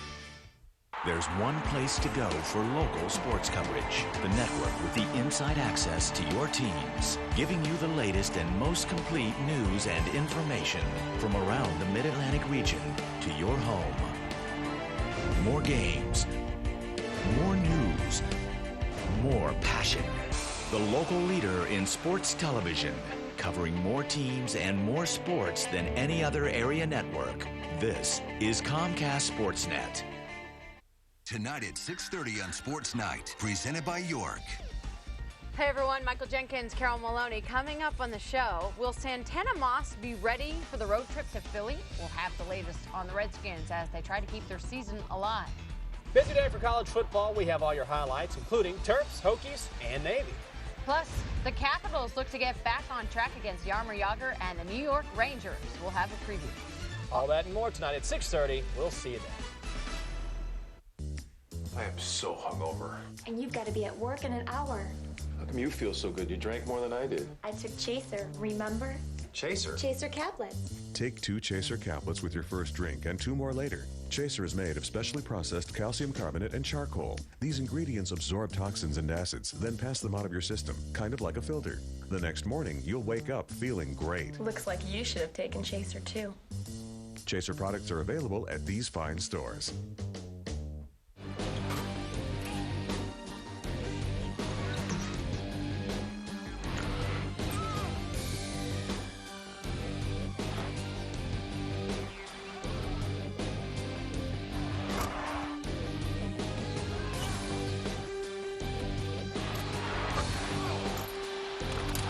Wizards on Comcast Sportsnet.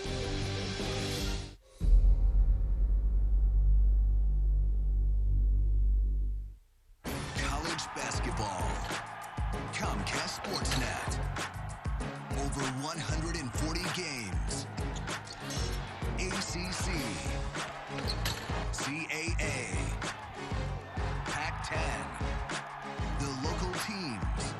All the action. All the drama.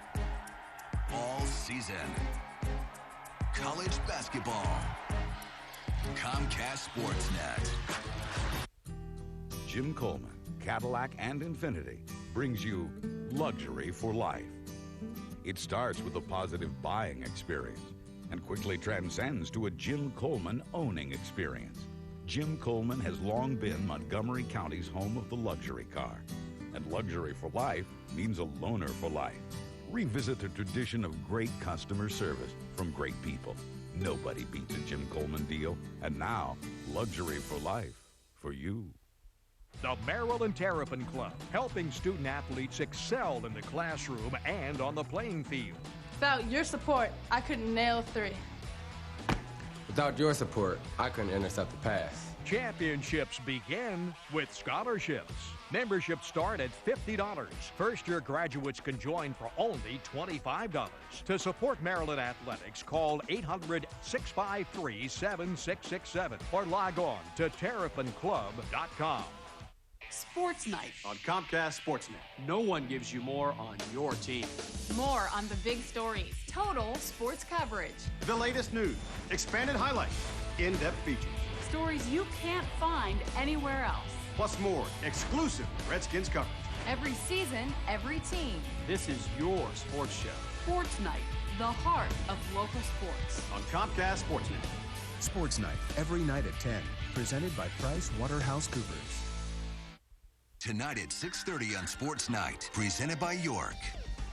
Hey everyone, Michael Jenkins, Carol Maloney. Coming up on the show, will Santana Moss be ready for the road trip to Philly? We'll have the latest on the Redskins as they try to keep their season alive. Busy day for college football. We have all your highlights, including Terps, Hokies, and Navy. Plus, the Capitals look to get back on track against Jaromir Jagr and the New York Rangers. We'll have a preview. All that and more tonight at 6:30. We'll see you then. I am so hungover. And you've got to be at work in an hour. How come you feel so good? You drank more than I did. I took Chaser, remember? Chaser. Chaser caplets. Take 2 Chaser caplets with your first drink and 2 more later. Chaser is made of specially processed calcium carbonate and charcoal. These ingredients absorb toxins and acids, then pass them out of your system, kind of like a filter. The next morning, you'll wake up feeling great. Looks like you should have taken Chaser too. Chaser products are available at these fine stores.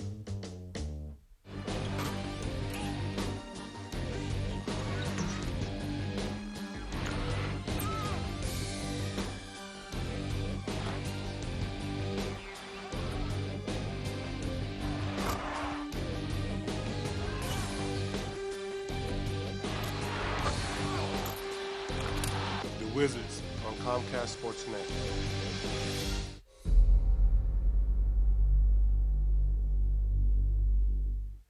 Quick, name a regional sports network that broadcasts local sports in high definition. Anyone else? That's right. Comcast Sportsnet HDTV is the only sports network in the Mid-Atlantic region where you can get your hometown teams in HD, like the Wizards and the Capitals. Plus, with award-winning sports news and postgame shows, the difference is clear. The network with the best Mid-Atlantic sports coverage is also the network with the local teams in HD. Comcast Sportsnet HDTV. Comcast Digital Cable Channel 251. You're watching Comcast Sportsnet, the local leader in sports television. Start with Navy and their keys to the game. Take us through those. Well, you look at first right off the bat, Delorier, 1 reception actually for 16 yards. But at the end of the day, he hasn't been there. The midshipmen have done a phenomenal job to get rid of him, keep their offense off the field. Both teams 35 plays. They haven't done it as much. EMU actually had some opportunities, but turnovers cost them big there. And the senior leadership, forced fumbles, an interception, and also the focus to run the ball, pass the ball, something they haven't seen. These seniors really have stepped up and made sure that Navy maintains what they've been doing all season long. Now, conversely, Eastern Michigan, their keys to the game, how are those factoring in for the Eagles thus far? Well, at some times they've been well, especially close to the goal line. They've had some stops, but Navy has 8 rushers for 154 yards. Quick reads we talked about, 19 linebacker tackles, which means they're getting there, but how fast are they getting there? Because Navy's able to move the ball. They got to get there a little bit quicker.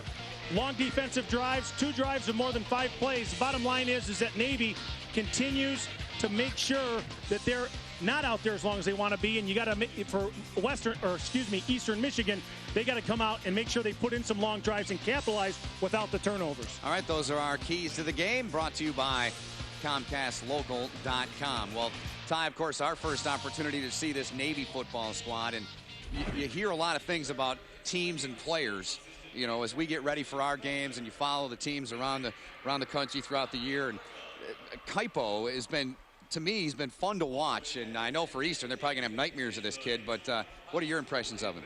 Well, I think my biggest impression is not only is he a good athlete. Paul Johnson certainly said that he could run the option and do it very well. That he has done. But he has thrown the ball very, very good. You see here just a nice tight spiral to Campbell. Down the field he goes, breaks some tackles. But Kaipo's arm has really been the story of this first half, as well as his legs, which we knew he could do. But that arm and throwing those passes, as he does here, was just amazing to me, especially in the way that they did it, just being committed to that pass all first half. Kaipo Noah Kaheaku Inhata involved in all 4 touchdowns. Say it once. One time. Kaipo. He's leaving it simply as Kaipo, and that's a safe bet. You know, reading a lot about him, he joked with a story I saw this week, and he said, if I had $1 billion or a dollar for every time that somebody mispronounced my name, I'd be a billionaire by now. So he keeps playing like this. He's going to get a shot to continue to impress people around college football. I would take $1 just for every letter that's actually in his name. When you look at his middle name too, it's just amazing. I mean, this guy, it's fun to watch him play though. For all those letters, he's certainly good, and that's G-O-O-D. 21 characters in just his first and last name. You put in his middle name, 34 letters in that young man's name, and he has gotten the job done so far today. So too as the Navy defense. They forced a couple of turnovers, and they have been giving Andy Schmidt and the Eastern Michigan Eagles fits in this ballgame. Yes, they have, and Paul Johnson talks about it. There's more seniors on the defense, quite frankly, than the offense, but they get after it. Rather, it's Chan, Mahoney here you see, Miles in there, all kinds of guys creating havoc, getting after it, but they have a relentless pursuit of the football, something that Coaches across the country will pull out this film and watch this defense because of their tenacity, their willingness to get after it and making plays. You see Miles get the interception, but a ton of guys blocking. They do it as a team. It's exciting to watch, and their discipline and their tenaciousness in defense really carries over to this entire football team, and something that Paul Johnson and his staff absolutely love with these players. Well, let's go to the other locker room at this point. Jeff Jenick, we touched on it at the end of the half. Okay, you got a touchdown, you got a little positive energy, positive momentum. What do you think he's talking to his team about in there? Well, I think what he's talking about is, hey, guys, we just scored a touchdown, and you guys have stumbled and given them 14 points, 2 turnovers. All of a sudden, you wipe that out, and it's a 1-touchdown game. I mean, you can cut this thing any way you want, but if I'm Jenick, I got to say, hey, look, guys, these are the building blocks. These are the things we're getting after. We got a touchdown. We got to come out and get a stop, but this Navy team isn't up on you just because of what they've done. It's what we've done. And if he can get his guys to buy into that and get going in the second half, it should be a pretty good game. All right, we'll take another break and come back as we roll on here, our halftime segment. This one of 2 touchdowns from Kaipo. At the other end of this one, it was Tyree Barnes, his first touchdown of the season. What we do know, these guys know the game. The Al Saunders offense has come of age. Are they becoming predictable? They stepped up to it. What we don't know is what they'll say next. Why have a Ferrari if you're scared to drive? That was old school Redskin football. Super Bowl? Come on now. When the game is over, turn to Redskins Postgame Live for the most complete Redskins game day analysis. Ryan Mitchell, Steve Zabin, and Chick Hernandez. Redskins Postgame Live, presented by First Fidelity Mortgage. Nobody gets you closer to the Redskins, only on Comcast Sportsnet. We're RSM McGladrey, the accounting, tax, and business consulting firm designed for organizations on the move. We listen to your needs and design solutions that fit your budget, timeline, and corporate culture. That's RSM McGladrey. Love's Journey. The Jewelry Factory has journey pendants for $89, 3 stone bracelets for $139, 1 carat platinum bands for $13.90, and 1 carat studs are $3.99. We guarantee our jewelry to appraise for double. Buy direct. The Jewelry Exchange in Bethesda. Sunday's game doesn't end until Monday night. Monday Night Live. Unscripted, unrehearsed, and totally unexpected. A different kind of sports show. Live from Champs and Ruston at Plaza America. Join sports stars and celebrities as they talk it up with Chick Hernandez, Michael Jenkins, John Jansen, and Ronaldo Wynn. It's the most entertaining sports show on local TV. Monday Night Live, presented by Eastern's Automotive Group. This week at a special time, Monday at 11:30, only on Comcast Sportsnet. 28-7, our halftime score. Navy on top of Eastern Michigan. Clarence Black's down on the sideline with Eastern Michigan's head coach, Jeff Jenick. Clarence. All right, Coach, here's the good news. You were in their territory 4 times. Unfortunately, the bad news is, 2 penalties, a fumble, and an interception. What did you tell your guys at halftime? Well, first of all, we realize that Navy cannot stop us from an offensive perspective. But we can stop ourselves. We got to take that out of our game. And in the last drive, the 2-minute drive, we did a nice job of doing just that. Very interesting with them. Paul Johnson, before we talked to at halftime, he said if they're going to put 10 guys on the line, we're going to throw the ball. We're not used to seeing that. Conversely, you guys with the injuries, running back by committee, you guys are really chewing up yardage. In terms of getting back in this game in the second half, what do you think you need to do and what do you need to stop them from doing? First of all, we need to make some plays. We need to take some chances, and we will do that. And in regard to them, we just got to make plays in the passing game. Chris May, number 22, came inches away from 2 interceptions. That certainly would have changed the outcome of the game. Coach, best of luck to you in the second half. Guys, on the last note, Adam Ballard done for the day. It's officially a contusion. Curtis Sharp, wide receiver, he's out. X-rays at this point we don't have, but he's definitely done for the day. So if Eastern does come back into this game, keep in mind that they're going to be down. Navy's going to be down 2 guys. Back to you. All right, Clarence, good work down there with Jeff Jenick. And, you got to love his attitude. His team's down by 3 touchdowns. He's like, we're going to take some chances. Trust me, we'll take some chances. Here's Ballard getting dinged up with the ankle injury. Well, and you'll see him right underneath there. His ankle gets caught up underneath that turf. Sometimes that turf monster, as they call it, not good either when there's a big guy laying on your leg. But, hey, an unfortunate scenario. But Navy's got plenty of guys. They're going to come back and battle. But you can also see that Jeff Jenick is going to have his guys battle as well. Well, Eric Delorier in the first half, 1 catch for 16 yards. And you can be sure that Eastern Michigan will try to find number 19 a little bit more. Navy is making its way back onto the field on this Veterans Day 2006. So happy Veterans Day to all the vets out there. And the midshipmen heading back to their sideline. And these guys as players come to college. You're going to go to college and play football for 4 years and go to school anyway. But after college, guys like Kaipo, all these young men and women that are in the Naval Academy have a 5-year commitment once they are done with school. So it's something that these players, these coaches, the staff, they all take great pride in it. And Paul Johnson was the offensive coordinator there for a couple of years in the mid-90s, went away, came back, and some more numbers on Mr. Johnson's squad there. Well, you see here they scored in the first possession in the second half 15 of the last 20 times. That's something that Eastern Michigan just can't have. Jenik has got to get his defense fired up to make sure that it becomes 15 of 21, because this is a big series for them coming right out of the gates and a chance to get themselves back into the ballgame. You know, you mentioned Vet Day. You being a Navy guy yourself, I can only tell you, as we walked in and saw the players coming in dressed up, you're just so appreciative of what everybody does for us in the armed services, and it certainly is a privilege to see those guys walk in and see some of the people in uniform today. I can only say to you and to everybody else, we certainly are thankful for everything that they do for us and for our freedoms here.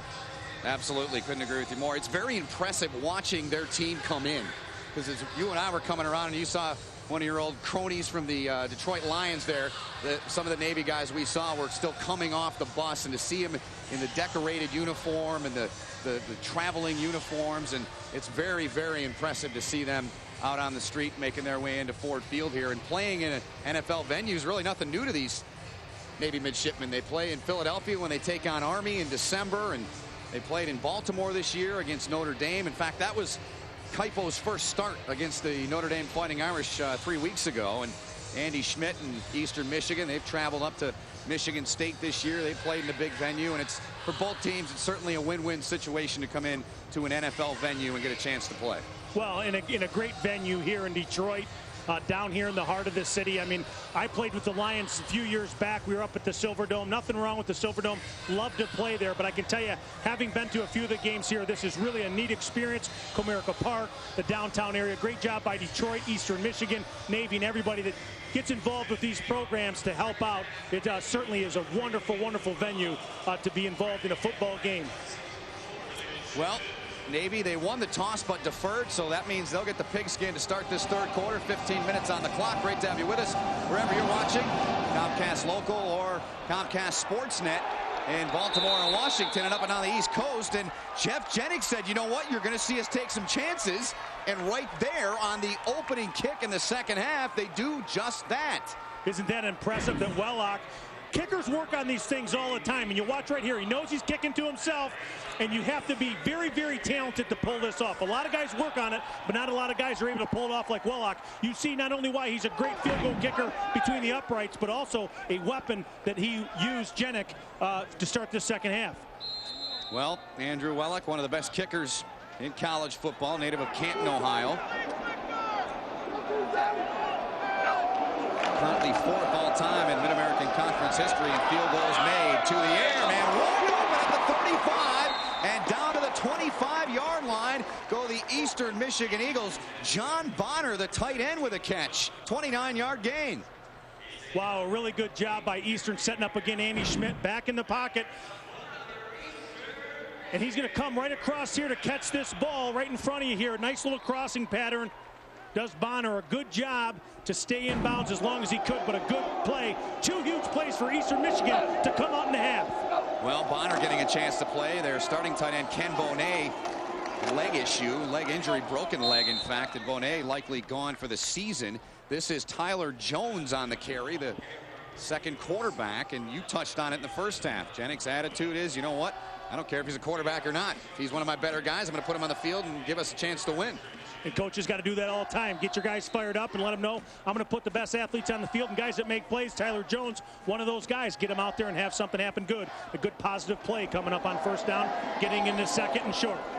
In fact, they need 4 yards to convert the first down off the hands of White, and DeLee's 17 was ready to lay a lumber on him. And DeLee's the only Michigan native for the Navy midshipmen. They are represented by 28 states on their roster, and DeLee's a native of Clinton Township, Michigan.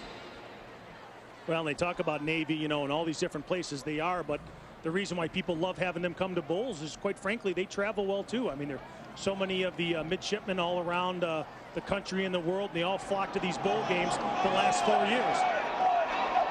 Big third down here. Eastern Michigan, 3 of 5. Schmidt.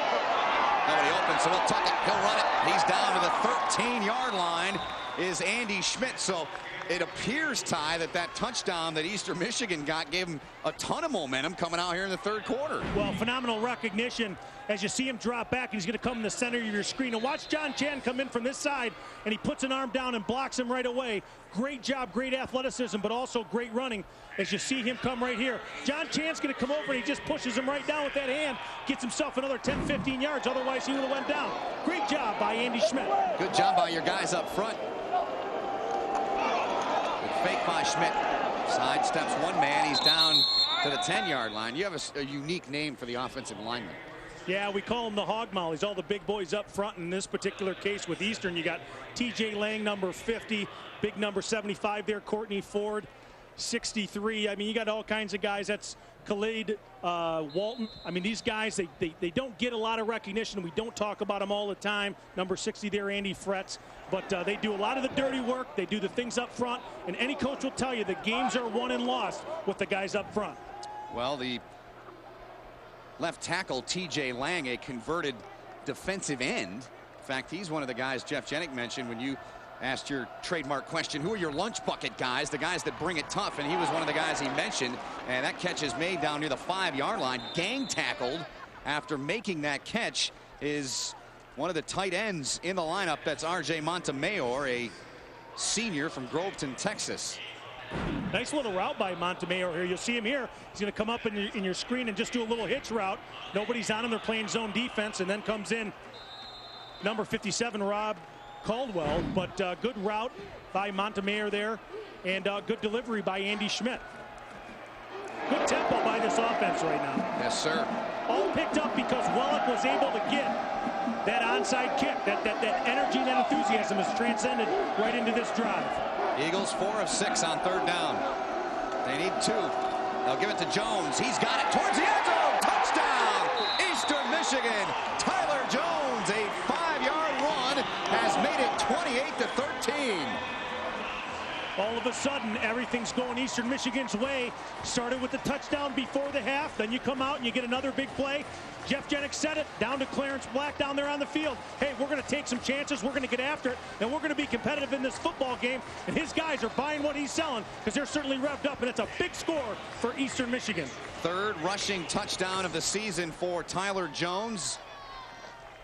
Product of Belleville, Michigan. Andrew Wellock, who is already Eastern Michigan's all-time leading scorer.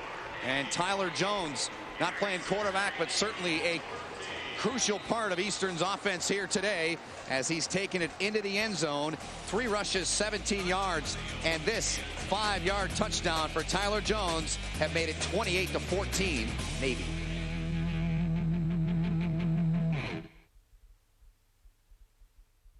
Local sports, how you want it, when you want it. On the web, ComcastSportsNet.com. Get the latest news on your team. Watch who's making headlines with video highlights. Email Sports Extra and Sports Blast. It's free and easy. Sign up for breaking sports news, local game times, and programming alerts. On demand. Can't catch the game? Then see what you missed. Comcast Sportsnet, now playing on Comcast On Demand. Get interactive with your sports, only from Comcast Sportsnet. You don't have to be a professional athlete to eat right and stay fit. Comcast Sportsnet and the Washington Mystics are urging you to get up and go. For just 30 minutes a day, try walking or biking to school instead of getting a ride. And put down those video games and play outside. It takes hard work to do what we do, but not to lead a healthy lifestyle. So get up and go. For exercise and healthy eating tips, check out ComcastSportsNet.com. And don't forget to get up and go. Here in the third quarter, Ty, and the telestrator will take over from here.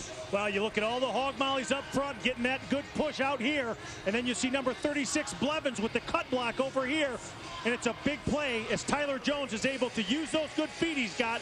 That cut block gets the guy down, gets just enough. He doesn't give anybody any part of his body until he gets himself into the end zone. Phenomenal job by the guys up front, and phenomenal job by this guy right here. One of the former quarterbacks, Tyler Jones, now a backup, but playing a role and showing his athleticism with a good run into the end zone. Opened the season at Ball State to the Eagles, and in that game, Tyler Jones was over 160 yards rushing, and Eastern Michigan going to the trickery again. And you're going to have to unsort bodies in here. People getting poked in the eye, among other things, in there.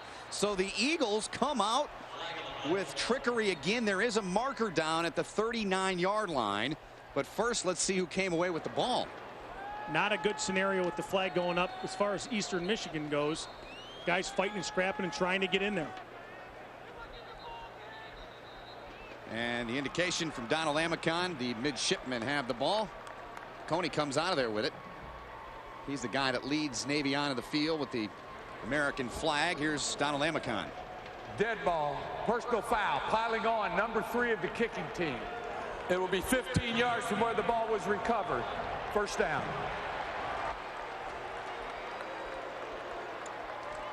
Well, if you take a look, though, Travis Lewis definitely comes in very late. It's a mad scramble. You see number 3 right here coming in. He doesn't get there right on time with everybody else. Operator, please stop the clock. You can see him go down. Put it at 11. Watch here right at the end, number 3. Just jump right into the pile.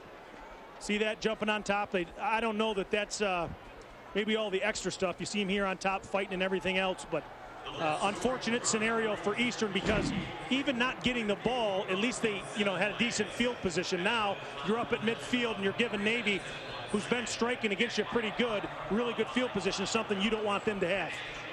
Third quarter last week, Navy 30 offensive plays. The Duke Blue Devils just 4, and a first down run by the young man who has come in and stepped up for Adam Ballard. Eric Catani with a pickup of 13. Right up the gut. Here comes another flag. We'll have to see what this is. Dead ball, unsportsmanlike, Eastern Michigan, which will be 15 yards and an automatic first down. So 2 in a row on the Eastern Michigan Eagles. And that will not make Jeff Jenick happy one bit. His team penalized here with 2 enormous penalties. Here's a look at Eric Catani's last effort. You'll see it, just a good block right up in the middle of the defense there. The guys up front, the hog mollies for Navy now, getting some good blocks and giving Catani an opportunity to run almost unscathed for the first 5 yards. It's never a good scenario for a defense when your back's getting that deep into your defense before someone's getting to him. Kaipo under center. The motion man is Campbell, and Reggie Campbell gets it. He's got a slew of blockers off to the left side, and Campbell is close to another first down for the midshipman. Reggie Campbell having an enormous day, catching the football, 3 for 92, and that was his 4th rush of the day. This time it's Matt Pritchett, number 79, offensive tackle, left tackle, 6'2", 290-pound senior, that leads out here and gets number 92, Eric Young, from Eastern, to get stuck inside and gives Campbell the corner. They're able to get up in there and get a good positive play. Good block by Matt Pritchett. Second down and short. They give it to the fullback, and Navy player down on the right of your screen. You could hear a scream there as he was hit. Come out as Catani had the ball again. One of the linemen up there, Ty, went down and was hit hard. I believe it's the James Rossi, number 69, the senior center, which would not be a good scenario for this midshipman ball club. And they're tending to him and getting him up and on his feet. Indeed, it is 69. With the clock operator, put the clock at 10:05, please. Rossi, one of their captains, along with Caldwell. This is a big deal. It's never good when you have your center get popped out like that. Similar play, you'll see it whip around right here. He gets just rolled up right there on his ankle. Not too dissimilar to Ballard earlier. That's, guys are blocking, they're fighting down the way. That's sometimes when you get into traffic, that's what you're worried about, but you got to keep those feet moving. That time he got a foot caught, and hopefully he'll be all right, because he's an integral part of this offense that runs this option. Well, a senior in this senior class for Navy they've been exceptional Catani will walk into the end zone virtually untouched until he's across the goal line. So this young man who came into this football game with just 6 carries on the season for 12 yards. His longest run was 4 yards. And now today he has rushed 11 times for 77 yards and a touchdown here. Boy, they haven't missed a beat. Right up again, attacking the middle of the defense, getting after it. You see Paul Johnson there saying, hey, we're just taking what they're giving us. We're getting after it, and that's exactly what they did right there. And Catani has been very impressive. And they'll have to reset and do this. Movement on the left side of Eastern's defensive line, right side of Navy's O-line. We'll see who moves first.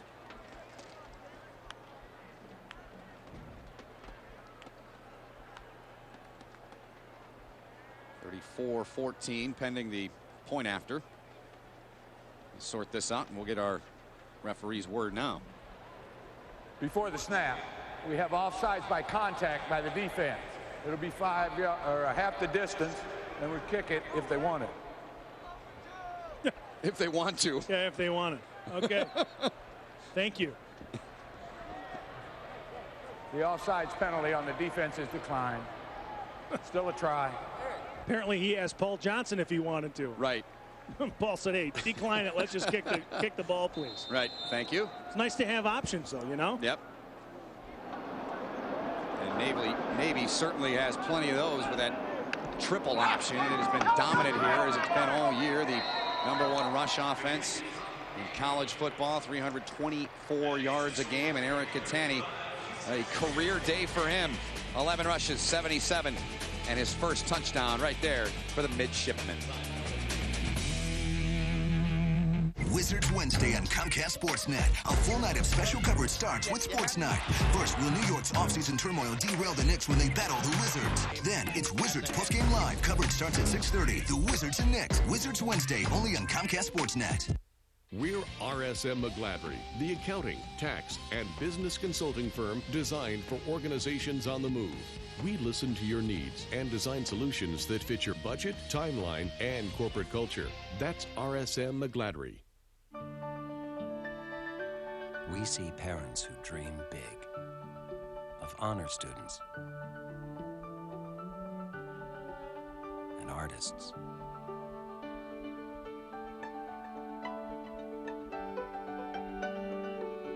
Of children who found what they love. By supporting programs that help children learn, we help parents watch their dreams come true. Ben Holden, Ty Halleck, Pat Collar, our producer, director, and all of our crew. 35-14 as Kaipo Noa, Kahea Kuinhana, and the midshipmen are in control of this game. Here is the injury to Ryan Hampton. Very graphic there. Apologize for not giving you a warning on that, but he is done. He blew out his entire knee, every ligament, every tendon in that knee, the left side, and that was against Rutgers, and that is led to Kaipo Noa, Kaheaku Inhata taking over the offense, and he has done a fine job of that. Brian Hampton, according to him, he's not given up quite yet. He's going to try to make his way back to the football field with the Navy midshipmen. And there's Catani, 7-yard TD run, 4 plays, 50 yards, a minute and change for the mids. Well, he's been pretty impressive, both these guys, Kaipo and Catani. It's almost like the double K here, getting after it, or special K for that matter. Yep. They've both been special today, one picking up for somebody injured. Actually, both of them during the course of the season doing that and doing it well. Well, we'll see how the Eagles respond. 9.5 to go in this third quarter, and they trail once again by 21 points. 4 wide for Andy Schmidt to the air, and it's knocked away. Great play made by a linebacker right there for the midshipmen. Rob Caldwell, 6 foot, 229-pound senior. Again, a lot of seniors on this defense, and those guys are put in position for plays.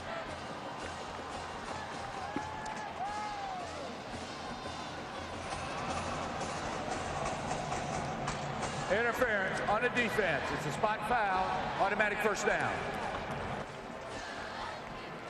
Well, you wonder if that's on Caldwell, but I'll tell you what, when you watch back here, Caldwell just sits on top of the route. He doesn't. That's good for Eastern. I don't know.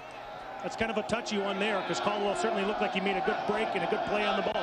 It's the second penalty on Navy today for 8 yards. That pass is reeled in.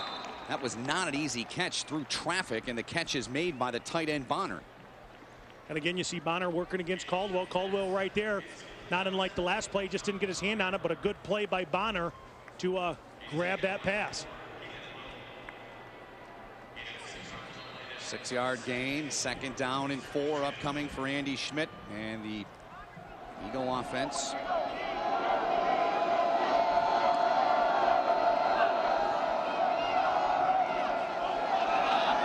Quickly to Riley. Tremaine trying to get free, cannot. Wrapped up, and a nice play made by 44 Clint Sovey there, who's had some injury problems, but he has come back and found his way back into the lineup. Irv Spencer was a guy that had taken a little bit of playing time away from Sovey, but Spencer hasn't been involved in too many plays today. There's an injured Navy player down around the 27-yard line. They're tending to him. Away from the play, that last play.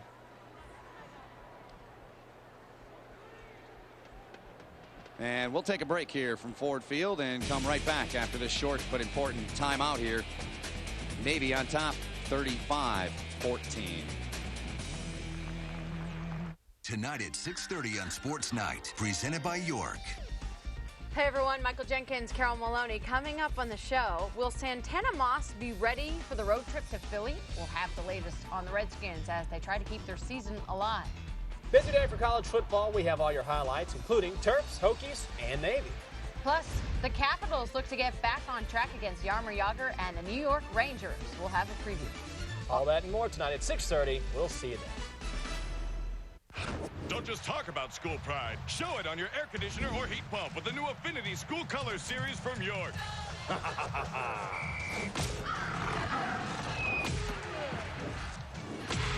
Unrivaled in efficiency and reliability. Now in your team's colors. Get up to $1,500 cash back special pot today and find out why Northern Virginia Air Conditioning is celebrating our 20th year anniversary with over 4,000 current customers and over 20,000 installations. 100% satisfaction guaranteed. Well, David Mahoney, the Navy player that was dinged up on that last play, and he walked off under his own power, so that's good news. Mahoney, a key part of Navy's defense, and there he is on the sideline just trying to get loose over there and stretched out. Great football player is Mahoney. 4th and 1 for Eastern Michigan from their own 35, and the Eagles will go for it here. Schmidt head down, and he should have that first down. It looks like he does down there, and let's go down to the field while they sort it out. Clarence Black has an update for us. Clarence. Guys, David Mahoney, as you saw, just had a little bit of a stinger, kind of got his bell rung a little bit, but here's the word. Tyler Tidwell is also nursing a sore left shoulder, so keep an eye on him. I don't know how much longer they're going to let him stay in there. He's in some pain, and as far as Rossi, the center, looks like he's probably done for the day. They're actually taping up and icing that right ankle. So, you know, right now, pretty costly, even though they're up 35-14. Back up to you. Thanks, Clarence. And yeah, Tidwell's been playing with a harness on the shoulder, so that's been something that's been aggravating him for a while. Nothing aggravating Caldwell as he made a fine play right there on that pass over the middle that was reeled in by Ja'Cory Stone. Well, good job by Ja'Cory Stone just to maintain his concentration and catch that ball, especially as he bears down on. But watch him drop back just in his zone coverage. He's responsible for right by the hash. He drops down, he drops back, sees the play this way, comes in and makes a big hit. He does on Ja'Cory Stone, but good job by Caldwell, who's been all over this field today. Caldwell started his career as a special teams guy at Navy. Didn't even play his freshman year in 2003 with the varsity squad, as that play is incomplete. And Ty, good to see Mahoney back out there. And one more thing on Caldwell. I know you love this being an ex-linebacker. 21 tackles in a game for Caldwell against Air Force last October. 21. Well, it shows you the type of motor and the type of determination this guy has, and especially against another service group. I can tell you this, that Caldwell's been all over the field today. He certainly is somebody to be reckoned with on that defense of a lot of guys that have a ton of hustle. Started the year as the second leading tackler in terms of returning players in college football. Schmidt too high, picked off, intercepted by the midshipmen. And they're in business again inside the 35. Clint Sobey with the interception for Navy. And there's the Michigan native 17. DeLee's in there to help him up. Proud moment for the defense, once again forcing another turnover. Boy, it's something Eastern Michigan can ill afford. A fired up midshipman group deep in their territory, but you'll see the ball gets bounced up here, and he'll come in and just pick that thing off. It looked like it got tipped at the line of scrimmage. Sobey, a heads up play, grabbing it out of the air and making a little something. If you watch the ball come out right here, it just gets away from him. Whether it's some sweat or something else, the ball got away from him, and once it did, Sobey made a good job and a good play. Opportunistic defense, the midshipman. First interception of the season for him. And another short field for the midshipmen. Cut ball on the pitch. Great play made there to get Campbell back at the 35, and that is Kevin Howe, who just chased him down. That's the type of play that these guys need to make all the time. Very difficult to have two guys in your sights and be able to fall off. Kevin Howe does a phenomenal job playing the option right there by making him pitch and making the tackle. Great job by Kevin Howe. Well, let's take a look, Ty, at the possessions for Navy, and it's hard to argue with anything there. They have been perfect with the football. They've done it with the long drive, and yes, the drives, the number of plays and the yardage slowly shrinking as we move on. Kite ball, good fake, got away from a would-be tackler. Now pitches Campbell into the open field. He's got a first down at the 23. Boy, this Navy offense is so exciting when you actually get down to the basics, but that time number 13 Corey Riley, 6'2" junior, comes right up and almost makes a play, but look at the move that Kaipo puts on him, and now you got Richardson that's in the dead to rights, about ready to hit Kaipo, and he pitches it out and makes a big play. So hard to defend when you got good athletes that can run this, and a good athlete is what Kaipo is. It's almost like a no-look pass as that play is stopped, and looked like Jones got in there early, but did Navy move up front? Doesn't it, to me, it's like John Stockton dishing the ball and letting someone run the floor. I don't know, Karl Malone, something like that. It's lethal to deal with, and Kaipo's got it down to a T. Prior to the snap, false start, number 75 of the offense. 5 yards, still first. Well, these guys in their daily life, discipline, they build a ton of trust. You have to have it certainly in the service part of it, but also on the football field. And I think those kind of things show up out here. And Paul Johnson and his staff do a great job continuing to do that, because Kaipo's down the field. He's going to make a move. I don't know that he looked or not, but he flipped that thing knowing that Campbell was going to be there, and that he was, and it was a good play. Inside of 5 minutes left here in the third quarter. Fake from Kaipo. He'll go back to the air. At least he'll look to down the middle. Campbell there, and it's broken up. Campbell was there in time, but a nice play made by Jacob Wyatt, the sophomore, and a Lansing Sexton. Well, phenomenal job for Jacob Wyatt to get back there. He could have given up on that play, but I think Kaipo, if he has it back, you'll see here as he fights back right at the end to get to that ball. He gets in there and knocks it away. So good job by Jacob Wyatt in the defensive backfield. He had him for a brief second, Kaipo did, but the ball got out a little bit late, and you see he gave plenty of time for Jacob Wyatt to get back and make a play. Good job by Wyatt to get back there. A career year for Wyatt, 64 tackles. He had just a dozen a season ago. Kaipo to the air, caught at the 21-yard line. And the catch made by Washington. O.J. Washington from Tacoma, Washington. And his first catch of the day. Campbell leads the way in that department for Navy, 3 for 92. And 8 yards on that play to Washington there. Another penalty flag, but it is coming back. Holding, 79 of the offense. 10 yards from the previous spot, still second. So a couple of penalties here against the midshipmen and back them up. And it's interesting talking to their personnel, their staff, saying when they come on the road or whatever they do, they kind of police themselves with, you were talking about, with all that discipline. And Paul Johnson said, look, from time to time things happen. They're college students, but for the most part he doesn't really have to do a lot of babysitting with his players because of what they have to do on a day in, day out basis. As Catani gets another carry, and a typical day for these midshipmen in the academy is around 6:15 they get up, and They go to formation, they muster for quarters, they get inspected, they go to class. Some of these guys have 6, 7 classes a day. So that's quite a workload. Then they got to show up for practice, lift weights, go home, eat, study, fall asleep, get about 5, 6 hours a night. 3rd and 20. Kaipo pitching. Campbell's got some room. Spins, and he is down inside, or just shy of the 15, right at it, in fact, and he's close to that first down marker. So Campbell, what a burst he's got. Well, they really do. And again, it's that trust factor.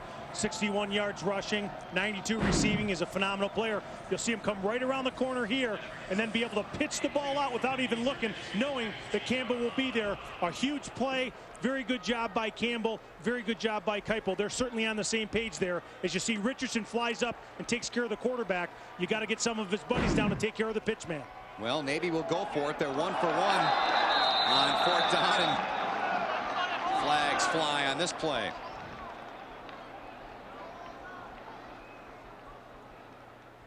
Campbell indicating it's against the Eagles of Eastern Michigan, but we'll await the official word from Donald Amicon here.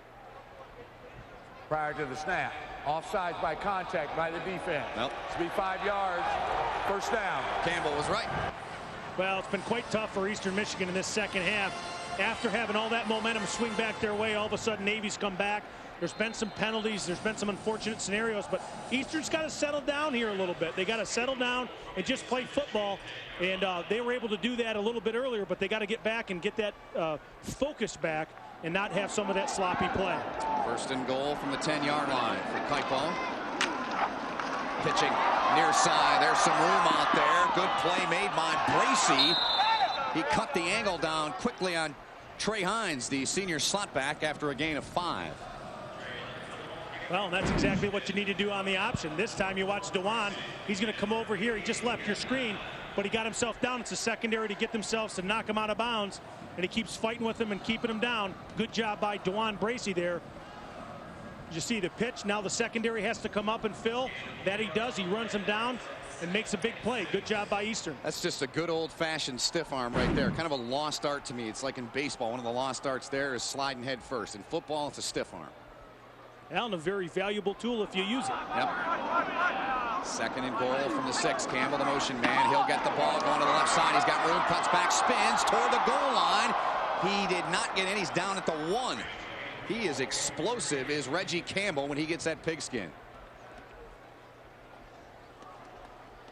Well, they've been using it. They used this pitch actually quite a bit early in the game. But watch 13 out here get cut as he tries to get up the line of scrimmage. Knocks the guy out, and then Jacob Wyatt able to come down and try to get a hit on him. Holtzclaw finishes him off. But a good, quick pitch and a good job to get out there on the edge. But a good cut down on number 13, Corey Riley. 5'6" and 165 pounds. Garrett Wolf-like size, but man, does he ever get the job done. Reggie Campbell. Kaipo to the end zone, and another touchdown for the gifted Navy quarterback, adding to the lead. It's 41-14. Boy, just a tough series of events for the Eastern Michigan Eagles here. Couple big plays, and then all of a sudden it's kind of gone downhill as a midshipman. And some of that senior leadership that we talked about earlier is really kind of taken over here. They seem to be focused and right back on their game, running that triple threat option. Well, Navy is perfect on their offensive possessions, Ty Halleck. They are 6 for 6. They have a punter. We just haven't seen him.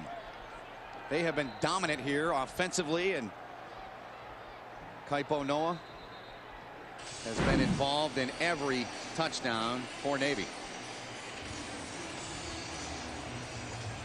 You'll see here, it's just a fake to the pitch, and he just follows that fullback, Catani, right up in the middle, wide open. It's been there most of the day. They've used that down on the goal line. They use it again, and he tells everybody, hey, we're going to a bowl. We're staying focused. Our senior leadership is here, and even though I'm a little bit of a younger guy, I'm stepping up and taking care of business. Career day for him. 3 rushing, 2 passing. Kaipo Noah, Kaiaku, and Hana. And leading Paul Johnson's offense. They look wonderful today on their way to their 7th victory. They picked up win number 6 at Duke last week, and They had an agreement in place. Jack Gladchuk, their athletic director, had that deal signed. They were done. And reading some of the articles coming out of the Washington Post this week talking about who the Navy team might want to play. Here's Tremaine Riley with the burst, and he's out to the 45-yard line. Eastern Michigan's all-time leader in that department, the kick return, and Riley showing off his skills there. You know, this there is a longer season for Eastern Michigan, but it's guys like this that have big plays, and they make some big plays like this that they're all things to build on for Jeff Jenick as he moves forward. Again, young team, but watch this guy just hit this hole right over here, get after it, and start showing that speed and why he's such a big returner. If it wasn't for an effort of a midshipman, he might have went all the way down to the end zone. Well, evidently Riley's hair was on fire right there, because that's what Jeff Jenick said. He said he plays like his hair's on fire. And Riley was certainly on fire all the way out to the 46-yard line. Pass is caught by Danteo Gage. First time we've called Danteo's name all day. He's 5'9", 190 pounds, from Pontiac Northern High School in suburban Detroit. Multifaceted guy.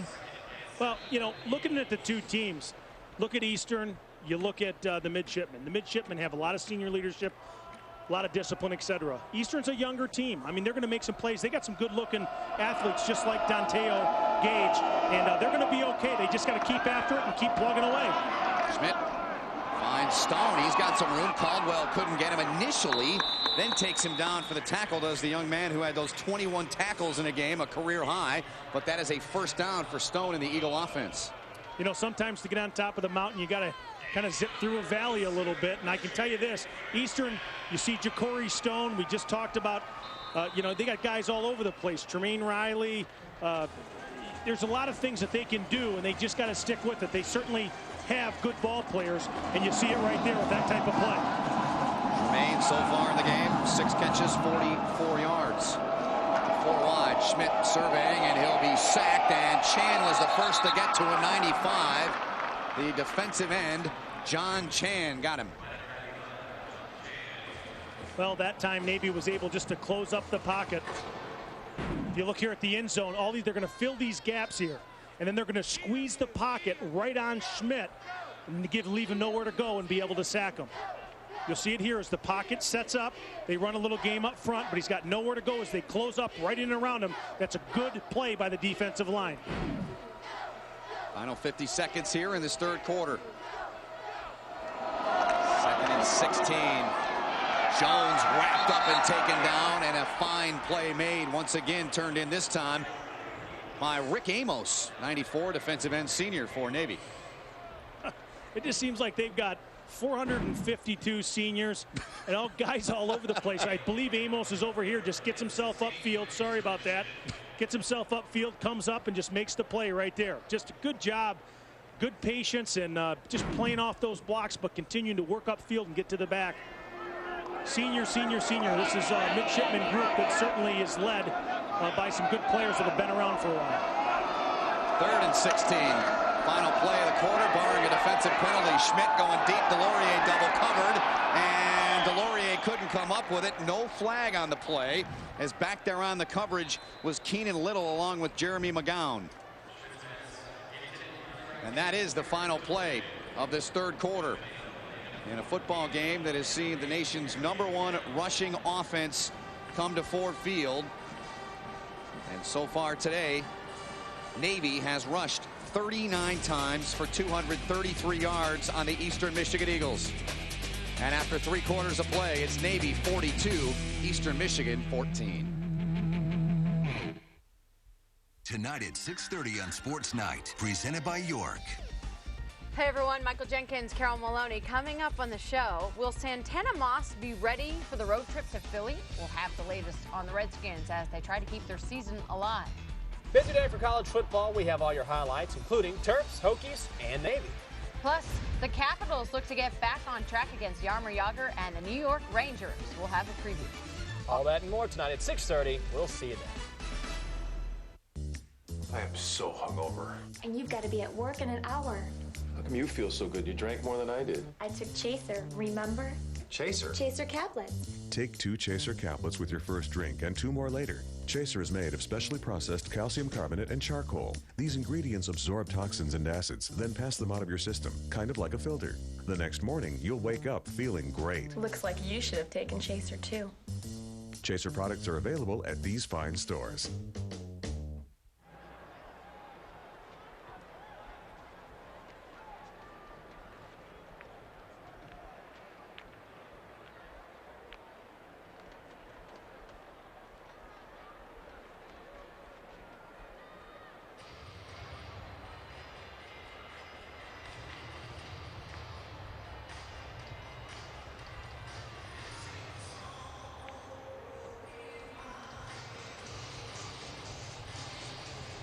.42-14, Navy on top here. Ben Holden, Ty Halleck, and all of our crew. Great to have you with us as Eastern Michigan is lined up in punt formation, and the Eagles have already pulled some trickery out a couple times on the punt team, but not this time. Johnson with a beautiful punt inside the 10. Eastern Michigan will get to it and down it at the 8-yard line. So Zach Johnson does his job, and Navy's offense will come back on the field. Clarence Black's been working the sidelines for us today. He's down there with a very special guest here on this Veterans Day. Yeah, guys, I'm very honored here on Veterans Day to be joined by Commander Chris Kennedy of the U.S. Naval Academy. And Commander Kennedy is actually in charge of officer development. Commander, for the average student of the Naval Academy, it's got to be tough enough dealing with muster and everything that goes into being an officer candidate. But for these young men, obviously, you add in the strenuousness of NCAA athletics. How proud of you are these? How proud of you are these? You know what I'm saying? I'll tell you, we are very proud. I am so honored to be working with such fine young men. They obviously have a very rigorous schedule that they have to uphold, but they're very honored to strap on the Navy football uniform and represent the sailors and Marines that are stationed throughout the world. And for these seniors, they realize the impact of what they're doing, that in a few short months, they'll be out there serving with the sailors and Marines as well.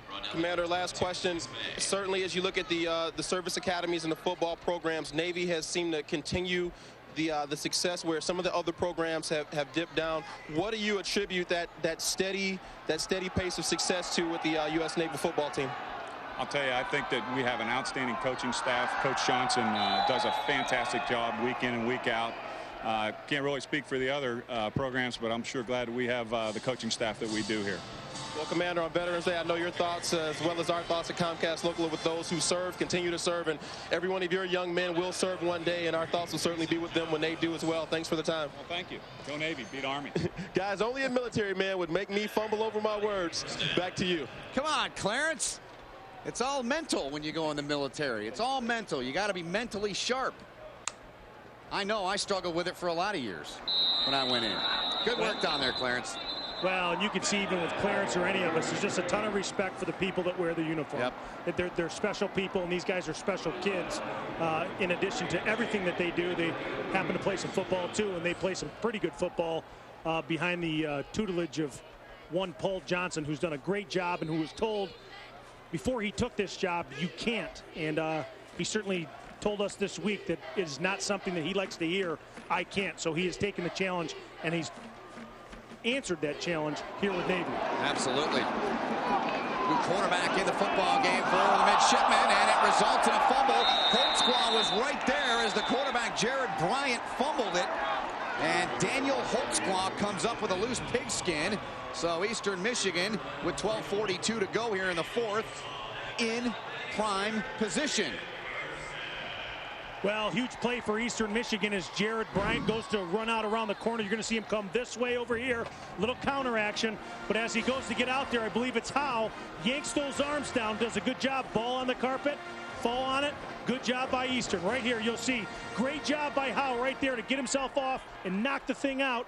See the ball on the carpet? There you go. Good job by big number 88, Kevin Howe, 6'3", 250-pound senior.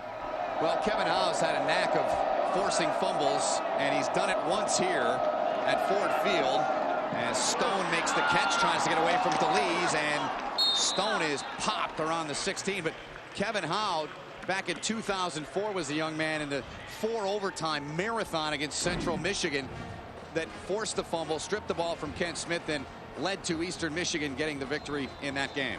Absolutely. You can see there he was thinking about pitching the ball outside, but he's not able to do it because Howe grabs both of those arms, something the defenders work on, get both the arms and yank them down, and it gets loose on that ball. Good job by Kevin Howe. Inside of 12 minutes to go in this fourth quarter of play. To the air, Delorier makes the catch, wrapped up. He's down at the, call it the 9-yard line, is Eric Delorier, and for ED, just his second catch in this game. Well, late in the game, better late than never, but I can tell you sometimes when receivers are struggling or a quarterback struggling to get to a receiver, a simple hitch route, which he just ran, is exactly what they do to try to get him into rhythm, try to get him involved, because certainly he has struggled today, and the Naval Academy has really gotten after him as an individual. And there's Kevin Howe. We were talking about Big Kevin, one of their captains, native of Grand Haven, Michigan, your neck of the woods, Ty. Here's Jones up the gut, and he is popped and taken down inside the 5-yard line. In fact, it was number 5, Jeremy Miles, that laid a lick on him. Great job by the left-hand side of the line. TJ Lang and Andy Fretz, 50 and 60. You'll see here they knock that thing down and give him a hole to go right through right there to get himself into the end zone.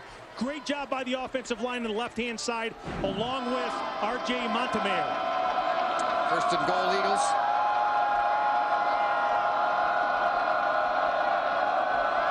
Three wide receiver set. Schmidt gives off, and Jones dives forward into the mosh pit in there. So Tyler Jones, thus far in the football game, has rushed 6 times. He's got a touchdown. Both quarterbacks, although Jones is playing as a running back.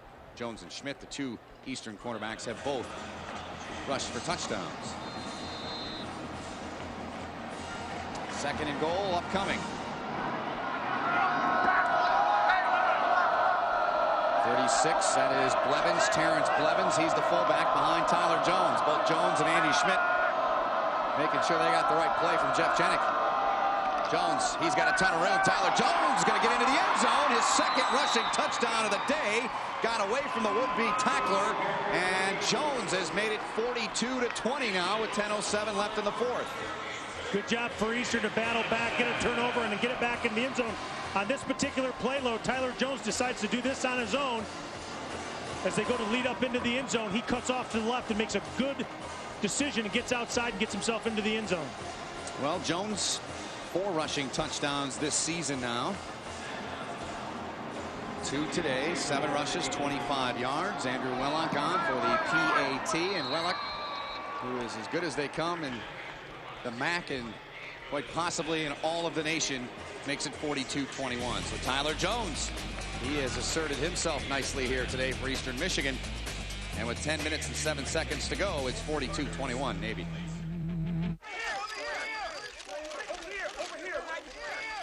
The star of our menu is back in the spotlight.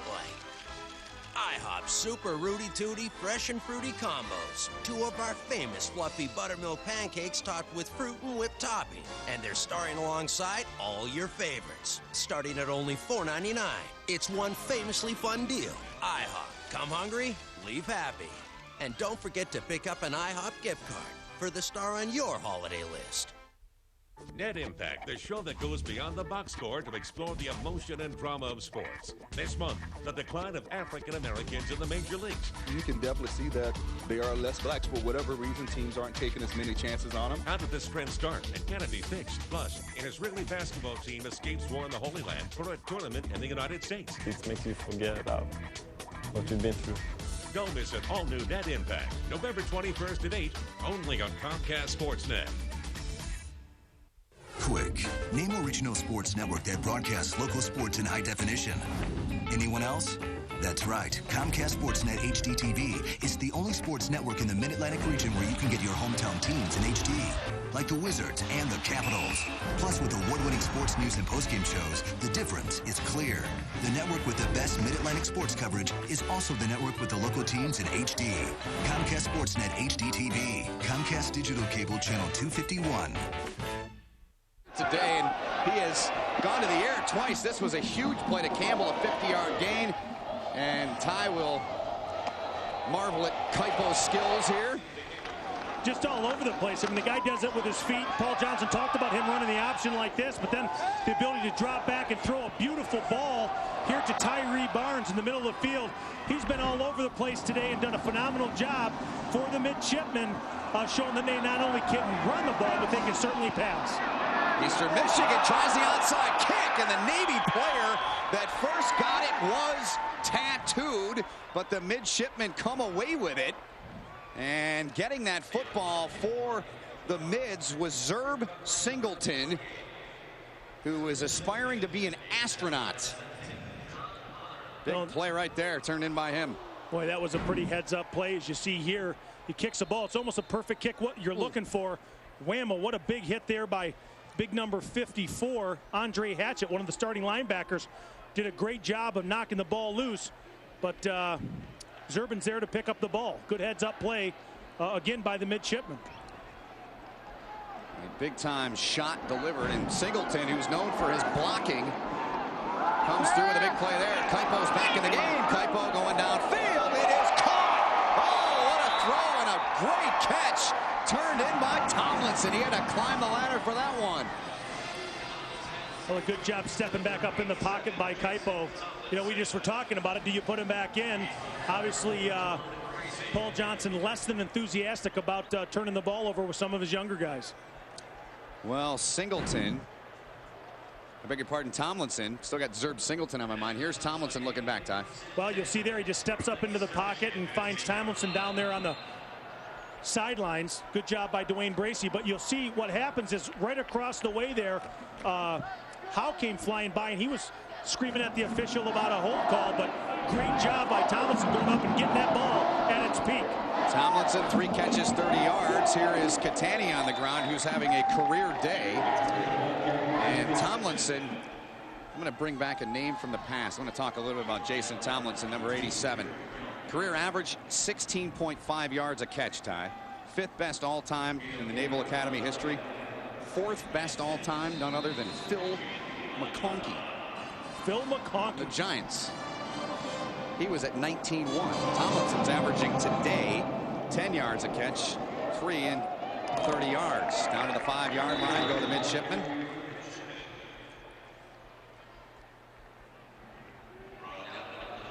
Tomlinson there, and his major is information technology, national security affairs. I have no idea what either one of those mean. I mean, what you study in either one of those. Well, and I can tell you this, it gets, as you go down the line and look at some of these majors and what these guys are getting into. Quantitative physics. I mean, there's things on there that I don't even know if I know what it is. They're measuring for the first down, and that's how much they need. And they're trying to play football. Yeah.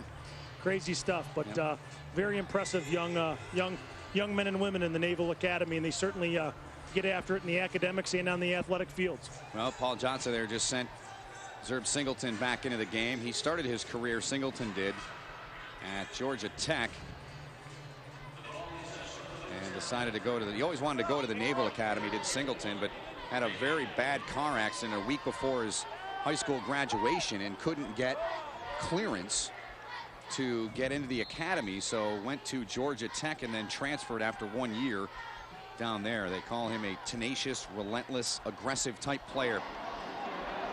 He's in motion and down at the 5-yard line, and that play resulted in very little for Zerb Singleton. And some of his classes, Ty, Singleton, thermodynamics, fluid gas dynamics, and oh, by the way, electrical engineering. He's trying to get into marine aviation because he wants to be an astronaut.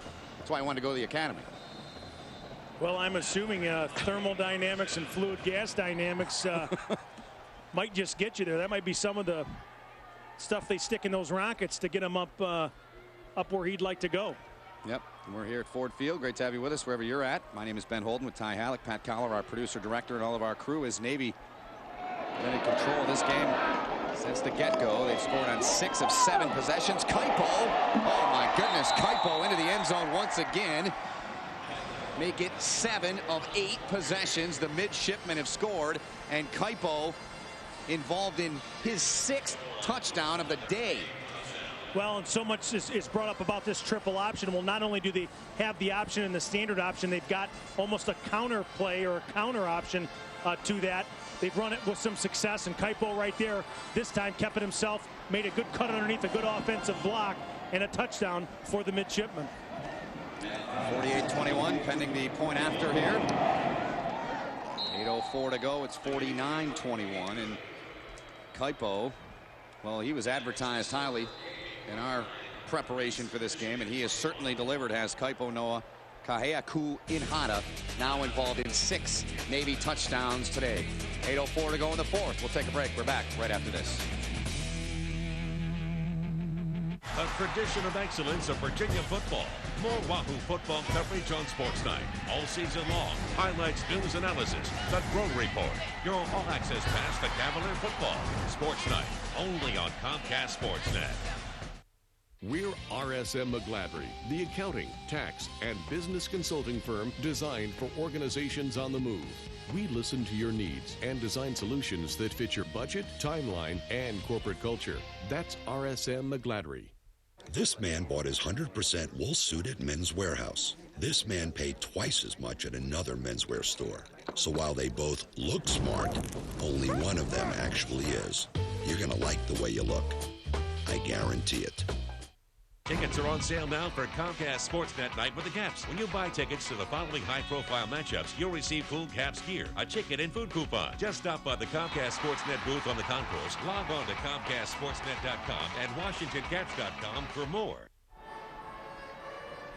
Tune in this Friday for our Comcast local viewers, November 17th, for Michigan High School Athletic Association football playoff action on the Varsity Showcase. Teams yet to be determined. Road to the state championships next week right here on Comcast Local. Your ticket to Midwest Sports. And the fans here at Ford Field, well, the Navy fans, and there were plenty. We saw a lot of Navy fans on the way in here today, Tom, when we were walking a few blocks here to the venue. Eastern Michigan fans, they sold their allotment of tickets and made their way in here. 3rd year in a row that the Eagles have played in this collegiate clash. They played the inaugural collegiate clash here in 04 against Central Michigan in a shootout, one of the most memorable games in both schools' history. And then last year, Greg Jennings and Tony Scheffler from Western Michigan, they got the job done. It was another shootout. It was a game that was in the low 40s, high 30s between those two teams, a ton of points, and Navy with 49 points today, the highest output the midshipmen have had this year. Riley, another good return from Tremaine. And he is out across the 30, about to the 33-yard line. So he's racking up the yards on the kick returns as Riley, but his team down with 7:53 to go, 49-21. You know, Riley's just got that feel to him on those kick returns. He just, it's something you can't teach. I happen to play with one of the greatest return men of all time with the Detroit Lions, Mel Gray. Unbelievable returner. And he just has a knack for feeling it out and making the big play. Right there, almost a huge play, all because Riley just got that feel. 7:40 to go as Eastern Michigan will try and generate a drive here. They hand it off, and it's sniffed out, but not before a pickup of 4 by DeAnthony White. I think there's some things to build on here for Eastern Michigan. I mean, DeAnthony White, I mean, just an exciting player, a little fire plug.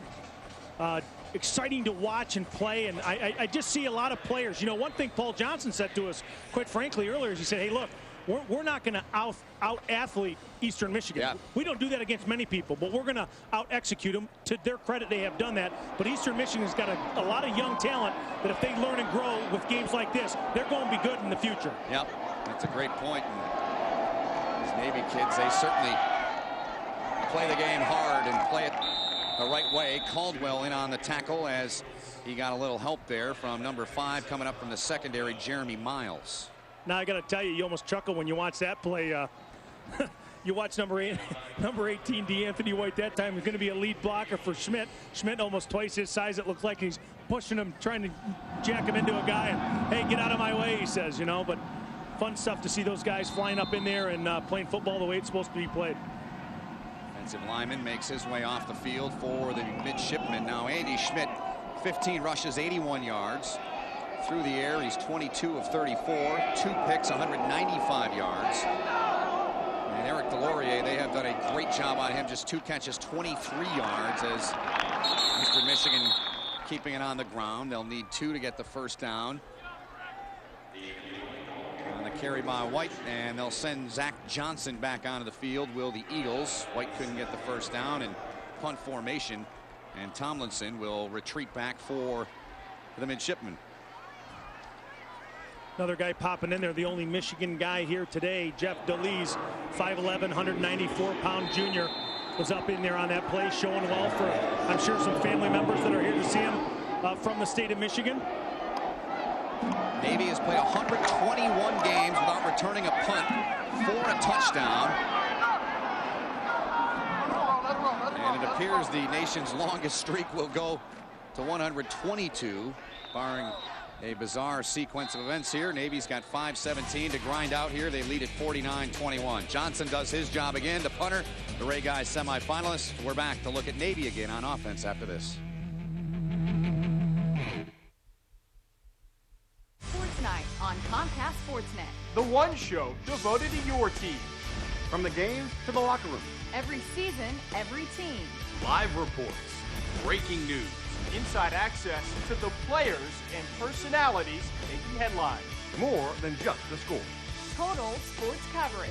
This is your show every night, 6:30, 10, and 1 a.m. Sports Night, the heart of local sports. Only on Comcast Sportsnet. We see parents who dream big, of honor students and artists.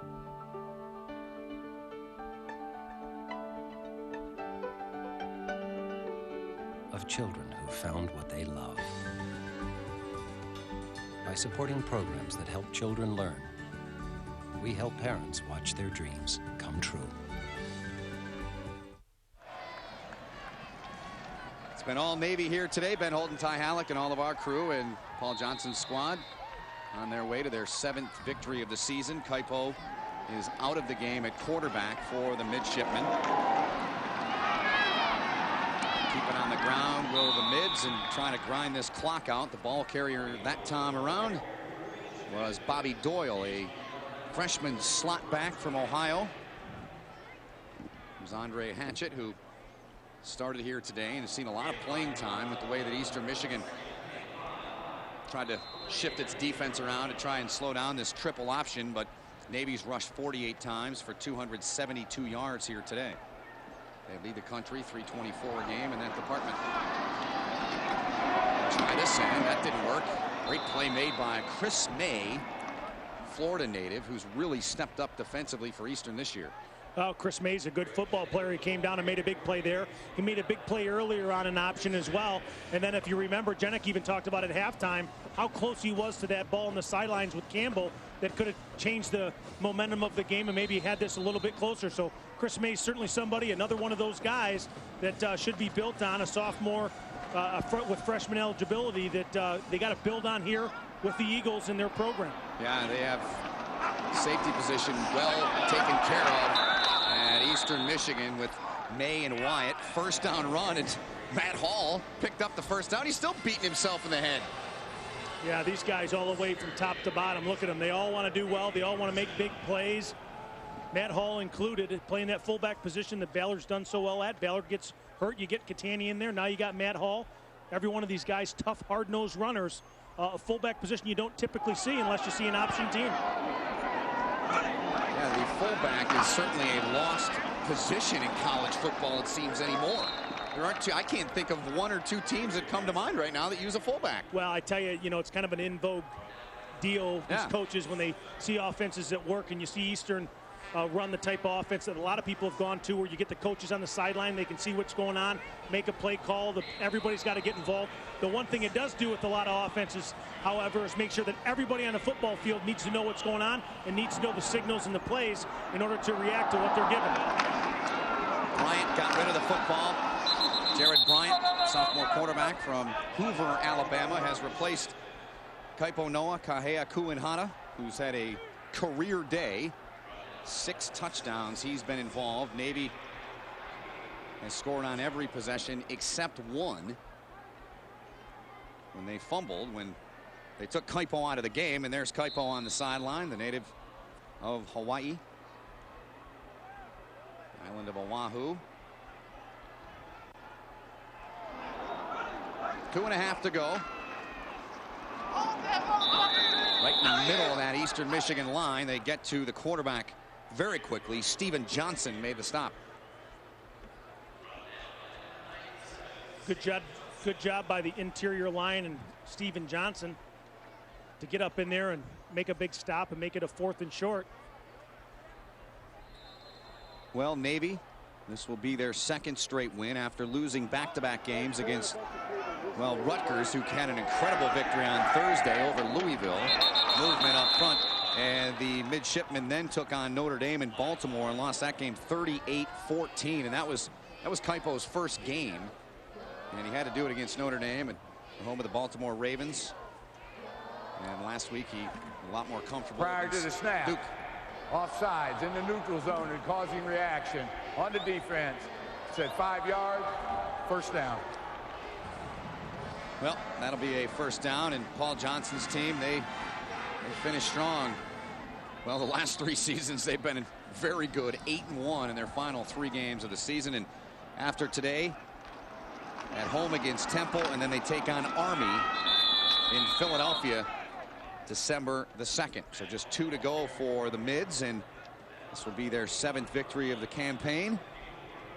And you know, go ahead, we were talking about the fact that you know, in talking to Paul Johnson, you talked about how he lets his team set the goals every year, but he immediately jumps on the fact that the Commander-in-Chief Trophy is the #1 goal for his team year in and year out. There's nothing more important than that Army-Navy football game that comes up December 2nd, and what a phenomenal national scene it is when those two get together.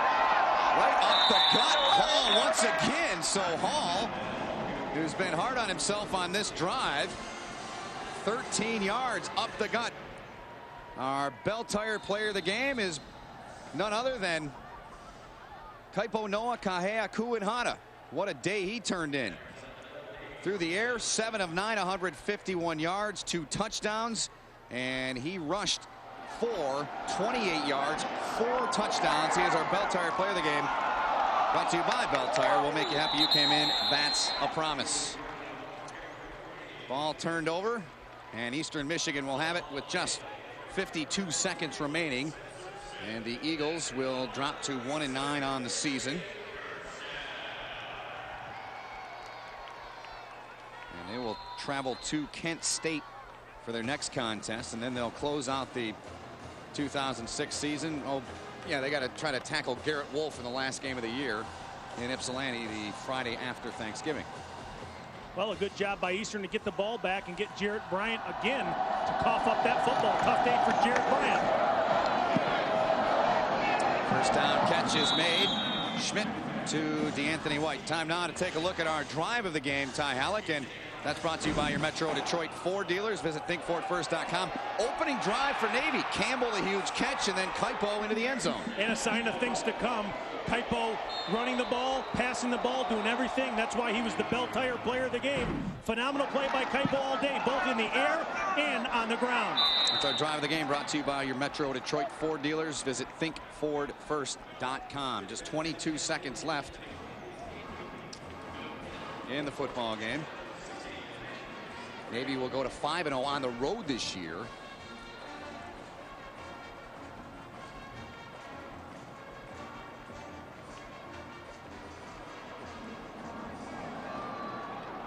Five wide for Eastern Michigan. You have to give Navy some credit for the job they've done on Eric Delorier. 2 catches, 23 yards. Will now make it 3 catches for Delorier. But still, to keep him in check the way they have has been impressive to me, because I've seen this kid have 14, 15, 16 catches multiple times now in our 3 years of seeing Eastern Michigan here on Comcast Local. He is a guy that you have to find a way to slow down, and they've done it. He hasn't hurt him all day.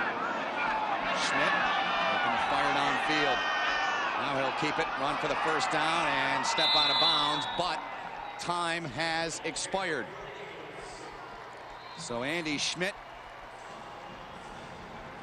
24 out of 37, 220 yards through the air, rushed for over 80 yards here today did Schmidt, but Paul Johnson's team, they come to town and take care of business 49-21. The two coaches shake hands, Paul Johnson and Jeff Jenick, the head coach of Eastern Michigan.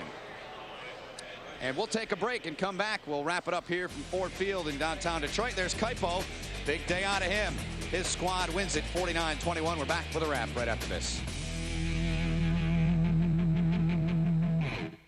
College basketball. Comcast Sportsnet. Over 140 games. ACC. CAA. Pac-10. The local teams. All the action. All the drama. All season. College basketball. Comcast Sportsnet.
Today's Mid-American Conference game is brought to you in part by your Metro Detroit Ford dealers. Visit thinkfordfirst.com for locations near you.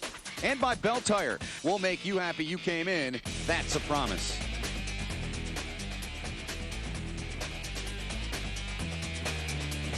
Well, there's the offensive star of the game for the midshipman of Navy, Kaipo Noa. Keaku Inhata comes through with 6 touchdowns, 4 on the ground, and he threw 2 as well. His final numbers, 7 of 9 through the air for 151 yards and 2 scores. He rushed 10 times for 28 yards, but 4 rushing touchdowns for Kaipo Noa Keaku Inhata. Well, you know, you look at Paul Johnson there. He talked about him coming back and getting to the Naval Academy and brought a lot of success because he was told he couldn't do it. There's no way you can make this program good. There's too many, distractions, too many other options, etc.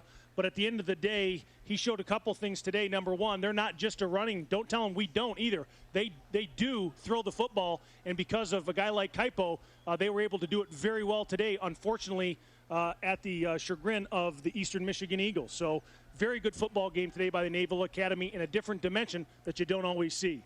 Well, Eastern Michigan, they've got 2 games remaining, and they'll have to try to find a way to regroup and get a victory in those final 2 games. For my broadcast partner, Ty Halleck, and all of our crew, my name is Ben Holden. Thanks for watching. We hope you enjoyed today's broadcast here from Ford Field. And remember, you can watch this game again on demand from Comcast.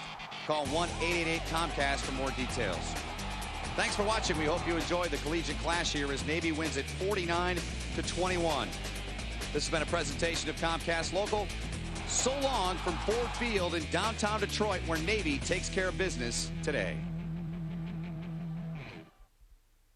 Tell her how your love has grown with the Journey pendant for $89. The Jewelry Exchange imports diamonds direct from site holders and manufactures jewelry using the latest technology. Compare the top chain store's 91-point platinum band for $4,100 with the Jewelry Exchange's 1 carat for $13.90. 2-carat Tunnel of Love bracelets are $3.99, 3-stone $139, and 1-carat studs $3.99.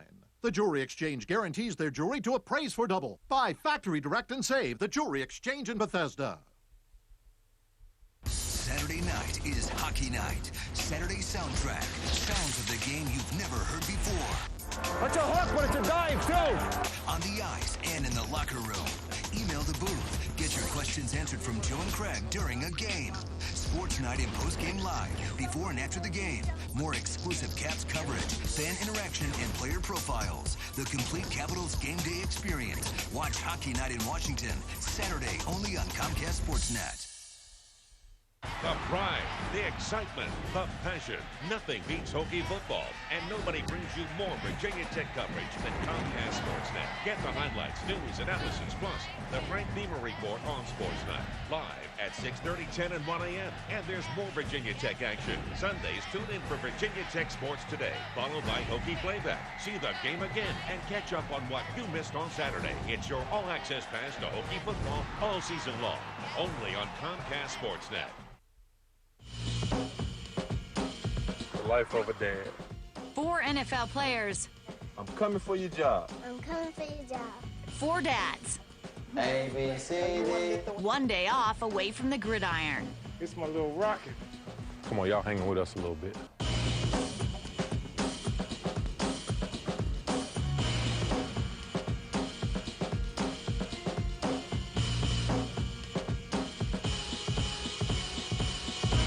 Helmets off, the home game. D'Angelo Hall is known for his constant energy and enthusiasm on the playing field. As they say, the apple doesn't fall far from the tree, so it should come as no surprise that his 4-year-old son is just like him, full of energy and always entertaining. Peace out, A-Town down. Yeah!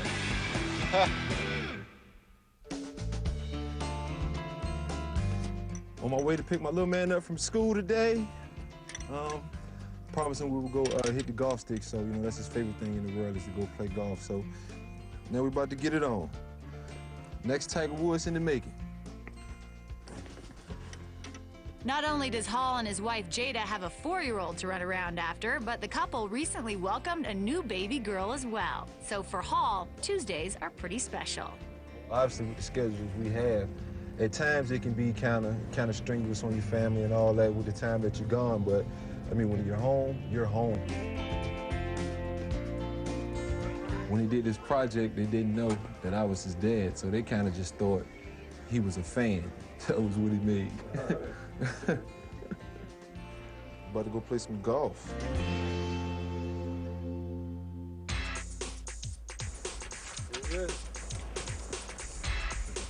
Give me that, I'll take it. But the camera's watching you, so you gotta hit him good. That's a good one. I told you how good I was. What? Oh, almost on the green. Ooh, good shot. Golf for him is work for me. I'm like the caddy. See, he think he at the jungle gym. He want to play in the sand. I'm sweating hard. He having fun. Caddy, daddy, all that in one. I'm tired of just trying to keep up with him. That's a good shot. Oh, you almost hit it. 2-putt. 2-putt, baby. 2-putt. That's all we need, right? We're a pretty good team, huh?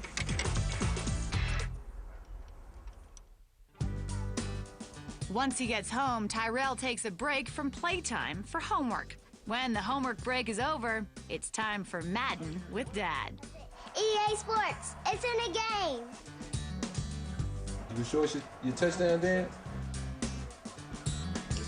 Who's the fastest? Me. It's Roddy White.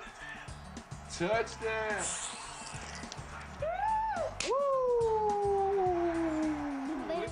Ooh, and he jumped in there for the touchdown.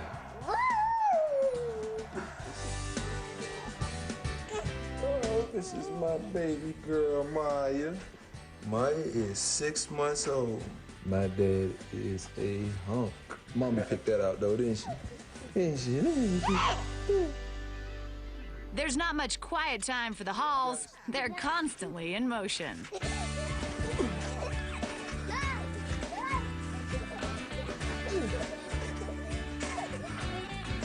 Want your mama to show you? Yeah. Come on, mama. They're trying to kill me. Mama was a 4-year cheerleader at Virginia Tech, so I know she know how. Yeah, that was good. I was checking her out in the cafeteria one day and stole her school ID just to get her name. And from there, it was on.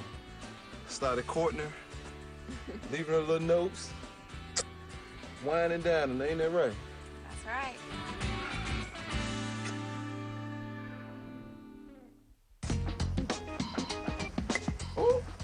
Dad Jeter, I'm coming for your job. I'm coming for your job. You gonna hit a couple more?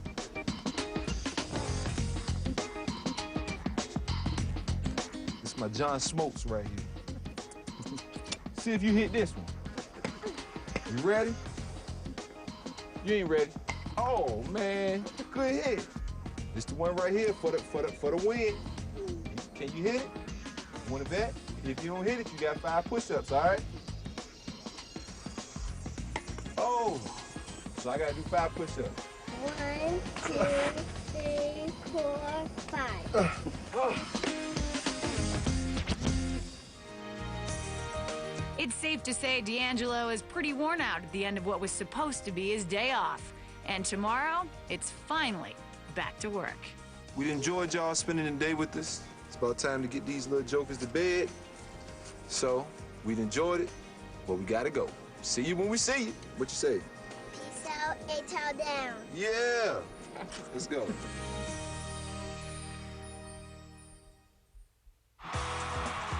Up next, think 3-time Super Bowl champions get to relax on their day off? Think again.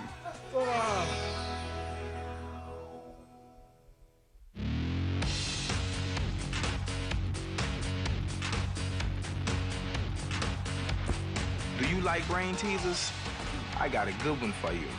It's called How Do You Stop, number 85. Take your time. I know it's a tough one. Madden NFL 2007. Rated E for everyone. EA Sports. It's in the game. Oh, Hoodie, monument to the durable. Fast friend, uncomplaining sucker of sweat. In our most trying times, you still tried. When other garments stopped at the neck, you said, oh no, the head needs a garage. Our arms would pull off well before yours, yet this is how we treat you.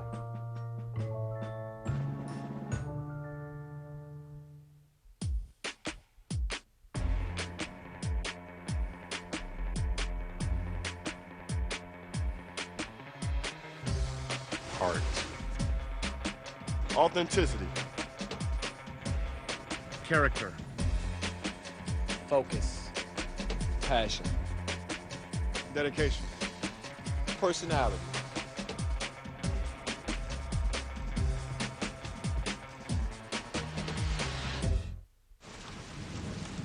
You got off that train back there, you did 2 things you've never done before. At least not at the same time. Shook my hand, and then you looked me square in the eye. Where'd that come from? Call 1-888-349-ARMY now for a free DVD and learn about the training, education, and other benefits that come from serving as a soldier in the U.S. Army. You'll also get a free boonie hat. Are you ready to answer the call?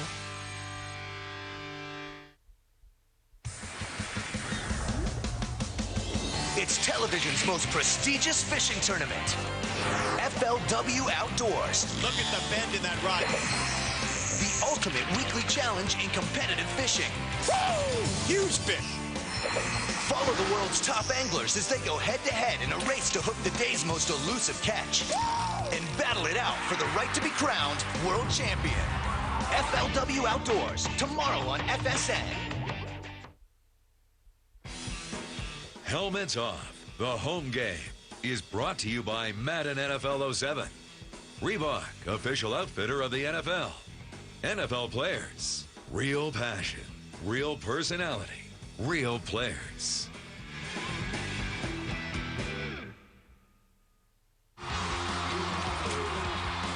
Many say he's one of the best defensive linemen in the game today. He's taken 4 straight trips to the Pro Bowl and has 3 Super Bowl rings to prove it. But when you ask Richard Seymour what's more important to him, the answer's easy: his family.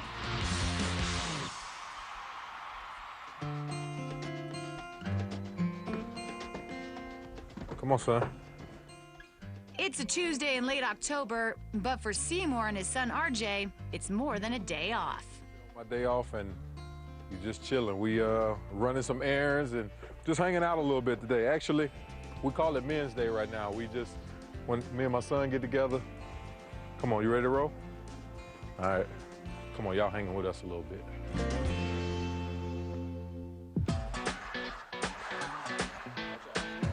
There you go. Got it on. Show me your muscles. Say, I did it. I did it.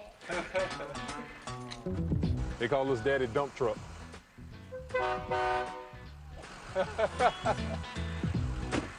go, we off again. A lot of times on Tuesdays, you're tired, you're sore from the game. A lot of times I just want to sit on the couch.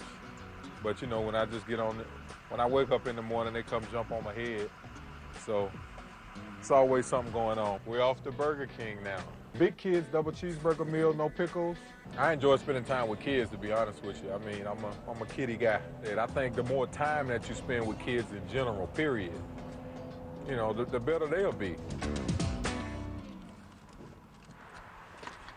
All right, come on, son. We're here. You know the saying, it's like a kid in a candy store. He'll get out here and run on these things all day. I have this one.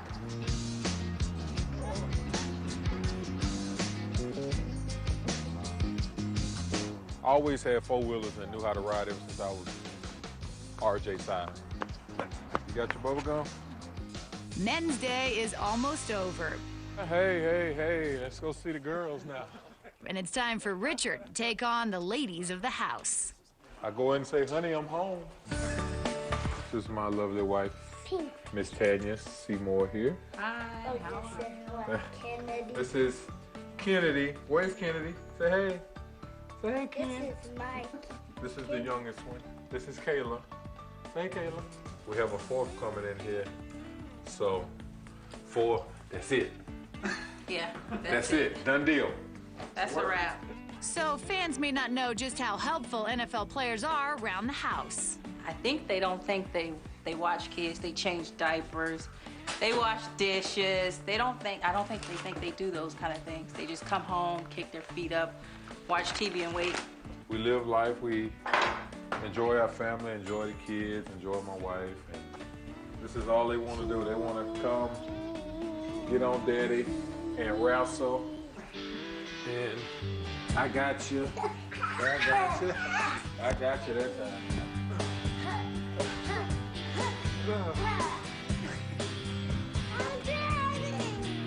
I got you, buddy. Daddy, stop, I gotta use the bathroom. Oh, no, that ain't no joke. Yo, you ain't got to use the bathroom.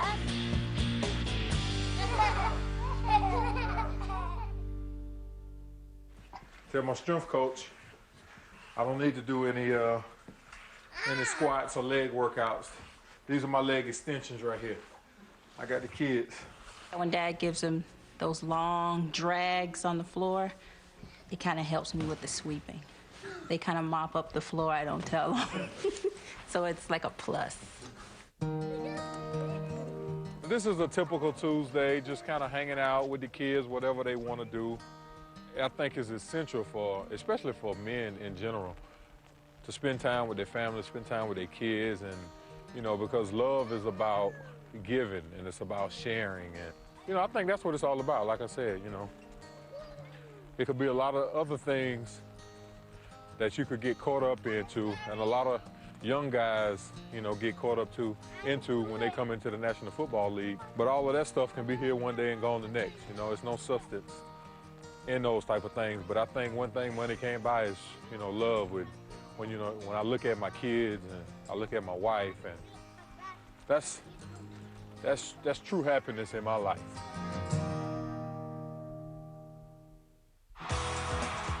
Next on Helmets Off, the home game. Nicknamed Pops by his teammates, this hands-on dad makes the most of his day off every week. No. It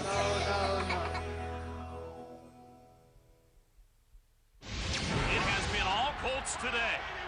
Setting up again, 3rd and 5 now. Hey, you, come here. It's 28-3. If you had an NFL Sunday ticket from DirecTV, you can watch up to 14 games every Sunday. So instead of watching this, you can watch my brother Eli play against the Cowboys. Oh, I gotta run. Actually, I think I'll pass. Pump fake. Touchdown! Buy NFL Sunday Ticket. Get 4 months of our best programming package for free. There's good TV, there's better TV, and then there's DirecTV. Oh, Hoodie, monument to the durable. Fast friend, uncomplaining sucker of sweat. In our most trying times, you still tried. When other garments stopped at the neck, you said, oh no, the head needs a garage. Our arms would pull off well before yours, yet this is how we treat you.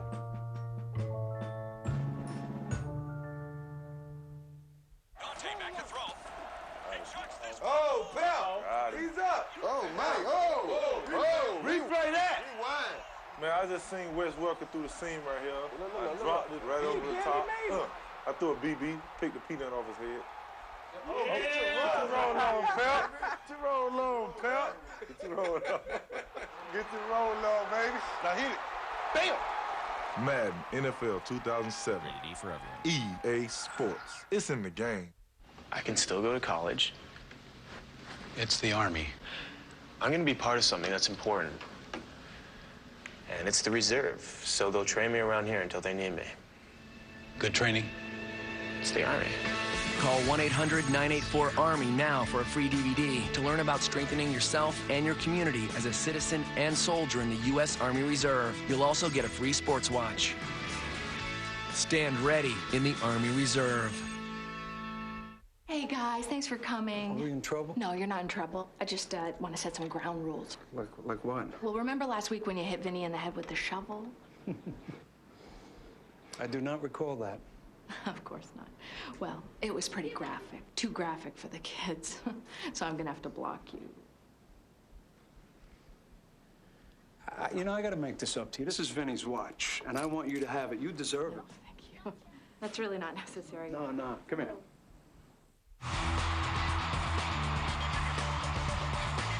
He's the NFL's 10th all-time leading receiver, and at 35, he's still going strong. Because I'm the oldest guy on the team, they call me Pops.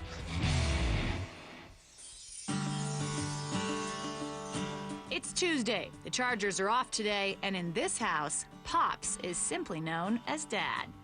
On Tuesdays, I'm Mr. Mom. I'm the dad.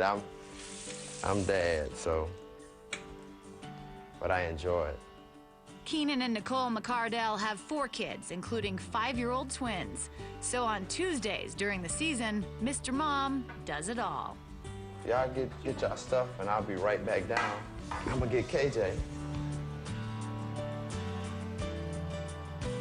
There's Keenan II, better known as KJ. This NFL dad gives Mom the mornings off on Tuesday and gets the baby ready. And downstairs, it's showtime for the rest of the bunch. Let's get our old trusty Reeboks out. Come on, let's watch Faith. We are off and running. Let's head to the car.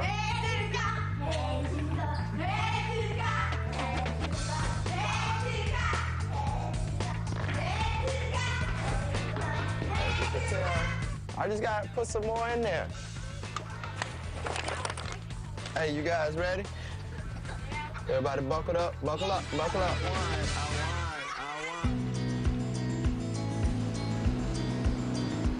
It's 8:08. We got 12 minutes. Keandra hates being late for school and has a running bet with Dad that he can't get her there by 8:20 a.m. Let's see who wins.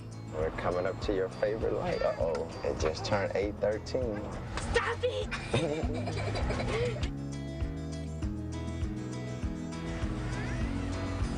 Have a great day, all right?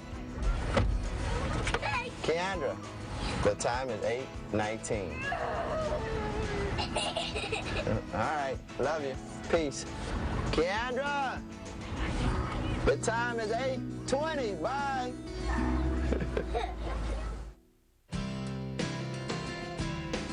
Next stop, dropping the twins off at preschool. Say hello. Come on. Peace. Bye-bye. Peace and fish grease. KJ, come on.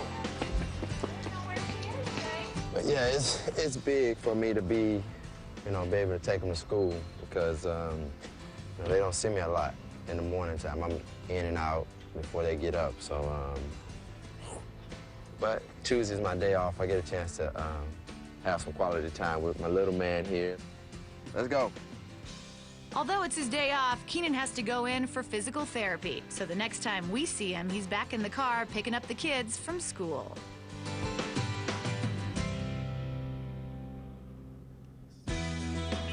Sign them out. 241.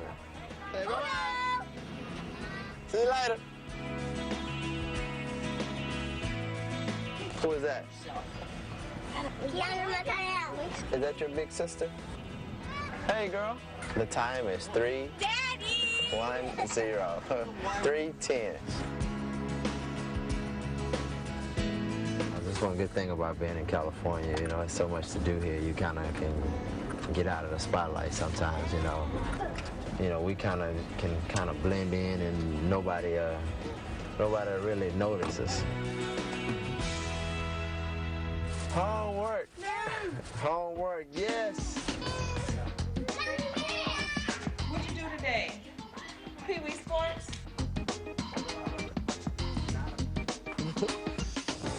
Come here. Come here. All right, go. You ready to do your homework? Y'all got pencil? A, B, C, D. What are you doing? Oh, you did write cake. That's good. Excuse me, man. What are you doing?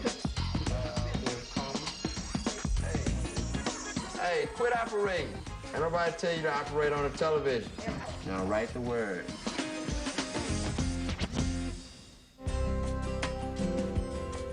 For Nicole McCardell, Tuesday is her favorite day of the week during the long NFL season. Because it's a day I kind of get a break. He could help out with the kids a little bit more than he can any other day of the week. Most of the time it's always mommy, mommy, mommy. Mommy, could you go get me? Mommy, mommy, mommy. We just kind of being a normal family. We like to kind of keep them close to us and just have our family time. That's good. After spending some quality time with the McCardell bunch, it's time to say goodbye. That's all right. When you sleep tonight, I'm going to get you. Okay, now wave bye-bye. Say bye-bye.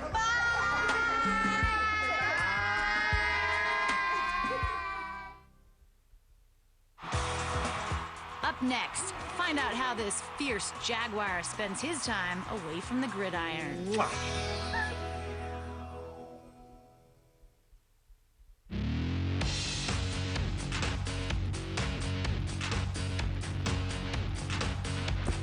Do you like brain teasers? I got a good one for you. It's called How Do You Stop, number 85. Take your time. I know it's a tough one. Madden NFL 2007. Rated E for everyone. EA Sports. It's in the game. Oh, Hoodie, monument to the durable. Fast friend, uncomplaining sucker of sweat. In our most trying times, you still tried. When other garments stopped at the neck, you said, oh no, the head needs a garage. Our arms would pull off well before yours, yet this is how we treat you.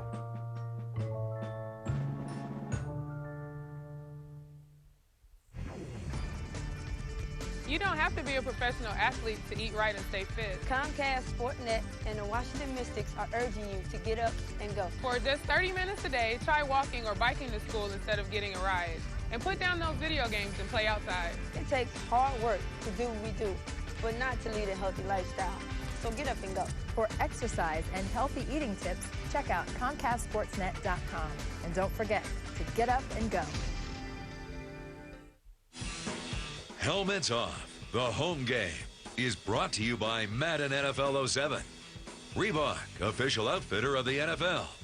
NFL players, real passion, real personality, real players.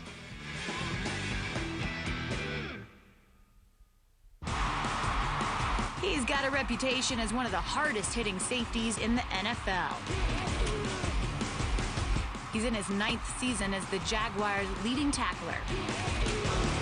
On the field, it's best to avoid him, but off the field is another story. It's 3 on a Monday in late October. Donovan Darius and the Jaguars are once again in the playoff hunt. But at the moment, more pressing matters are at hand. Man, I'm about to go pick up my other 2 girls. I got 3 daughters. None of them are the same age, but they're like my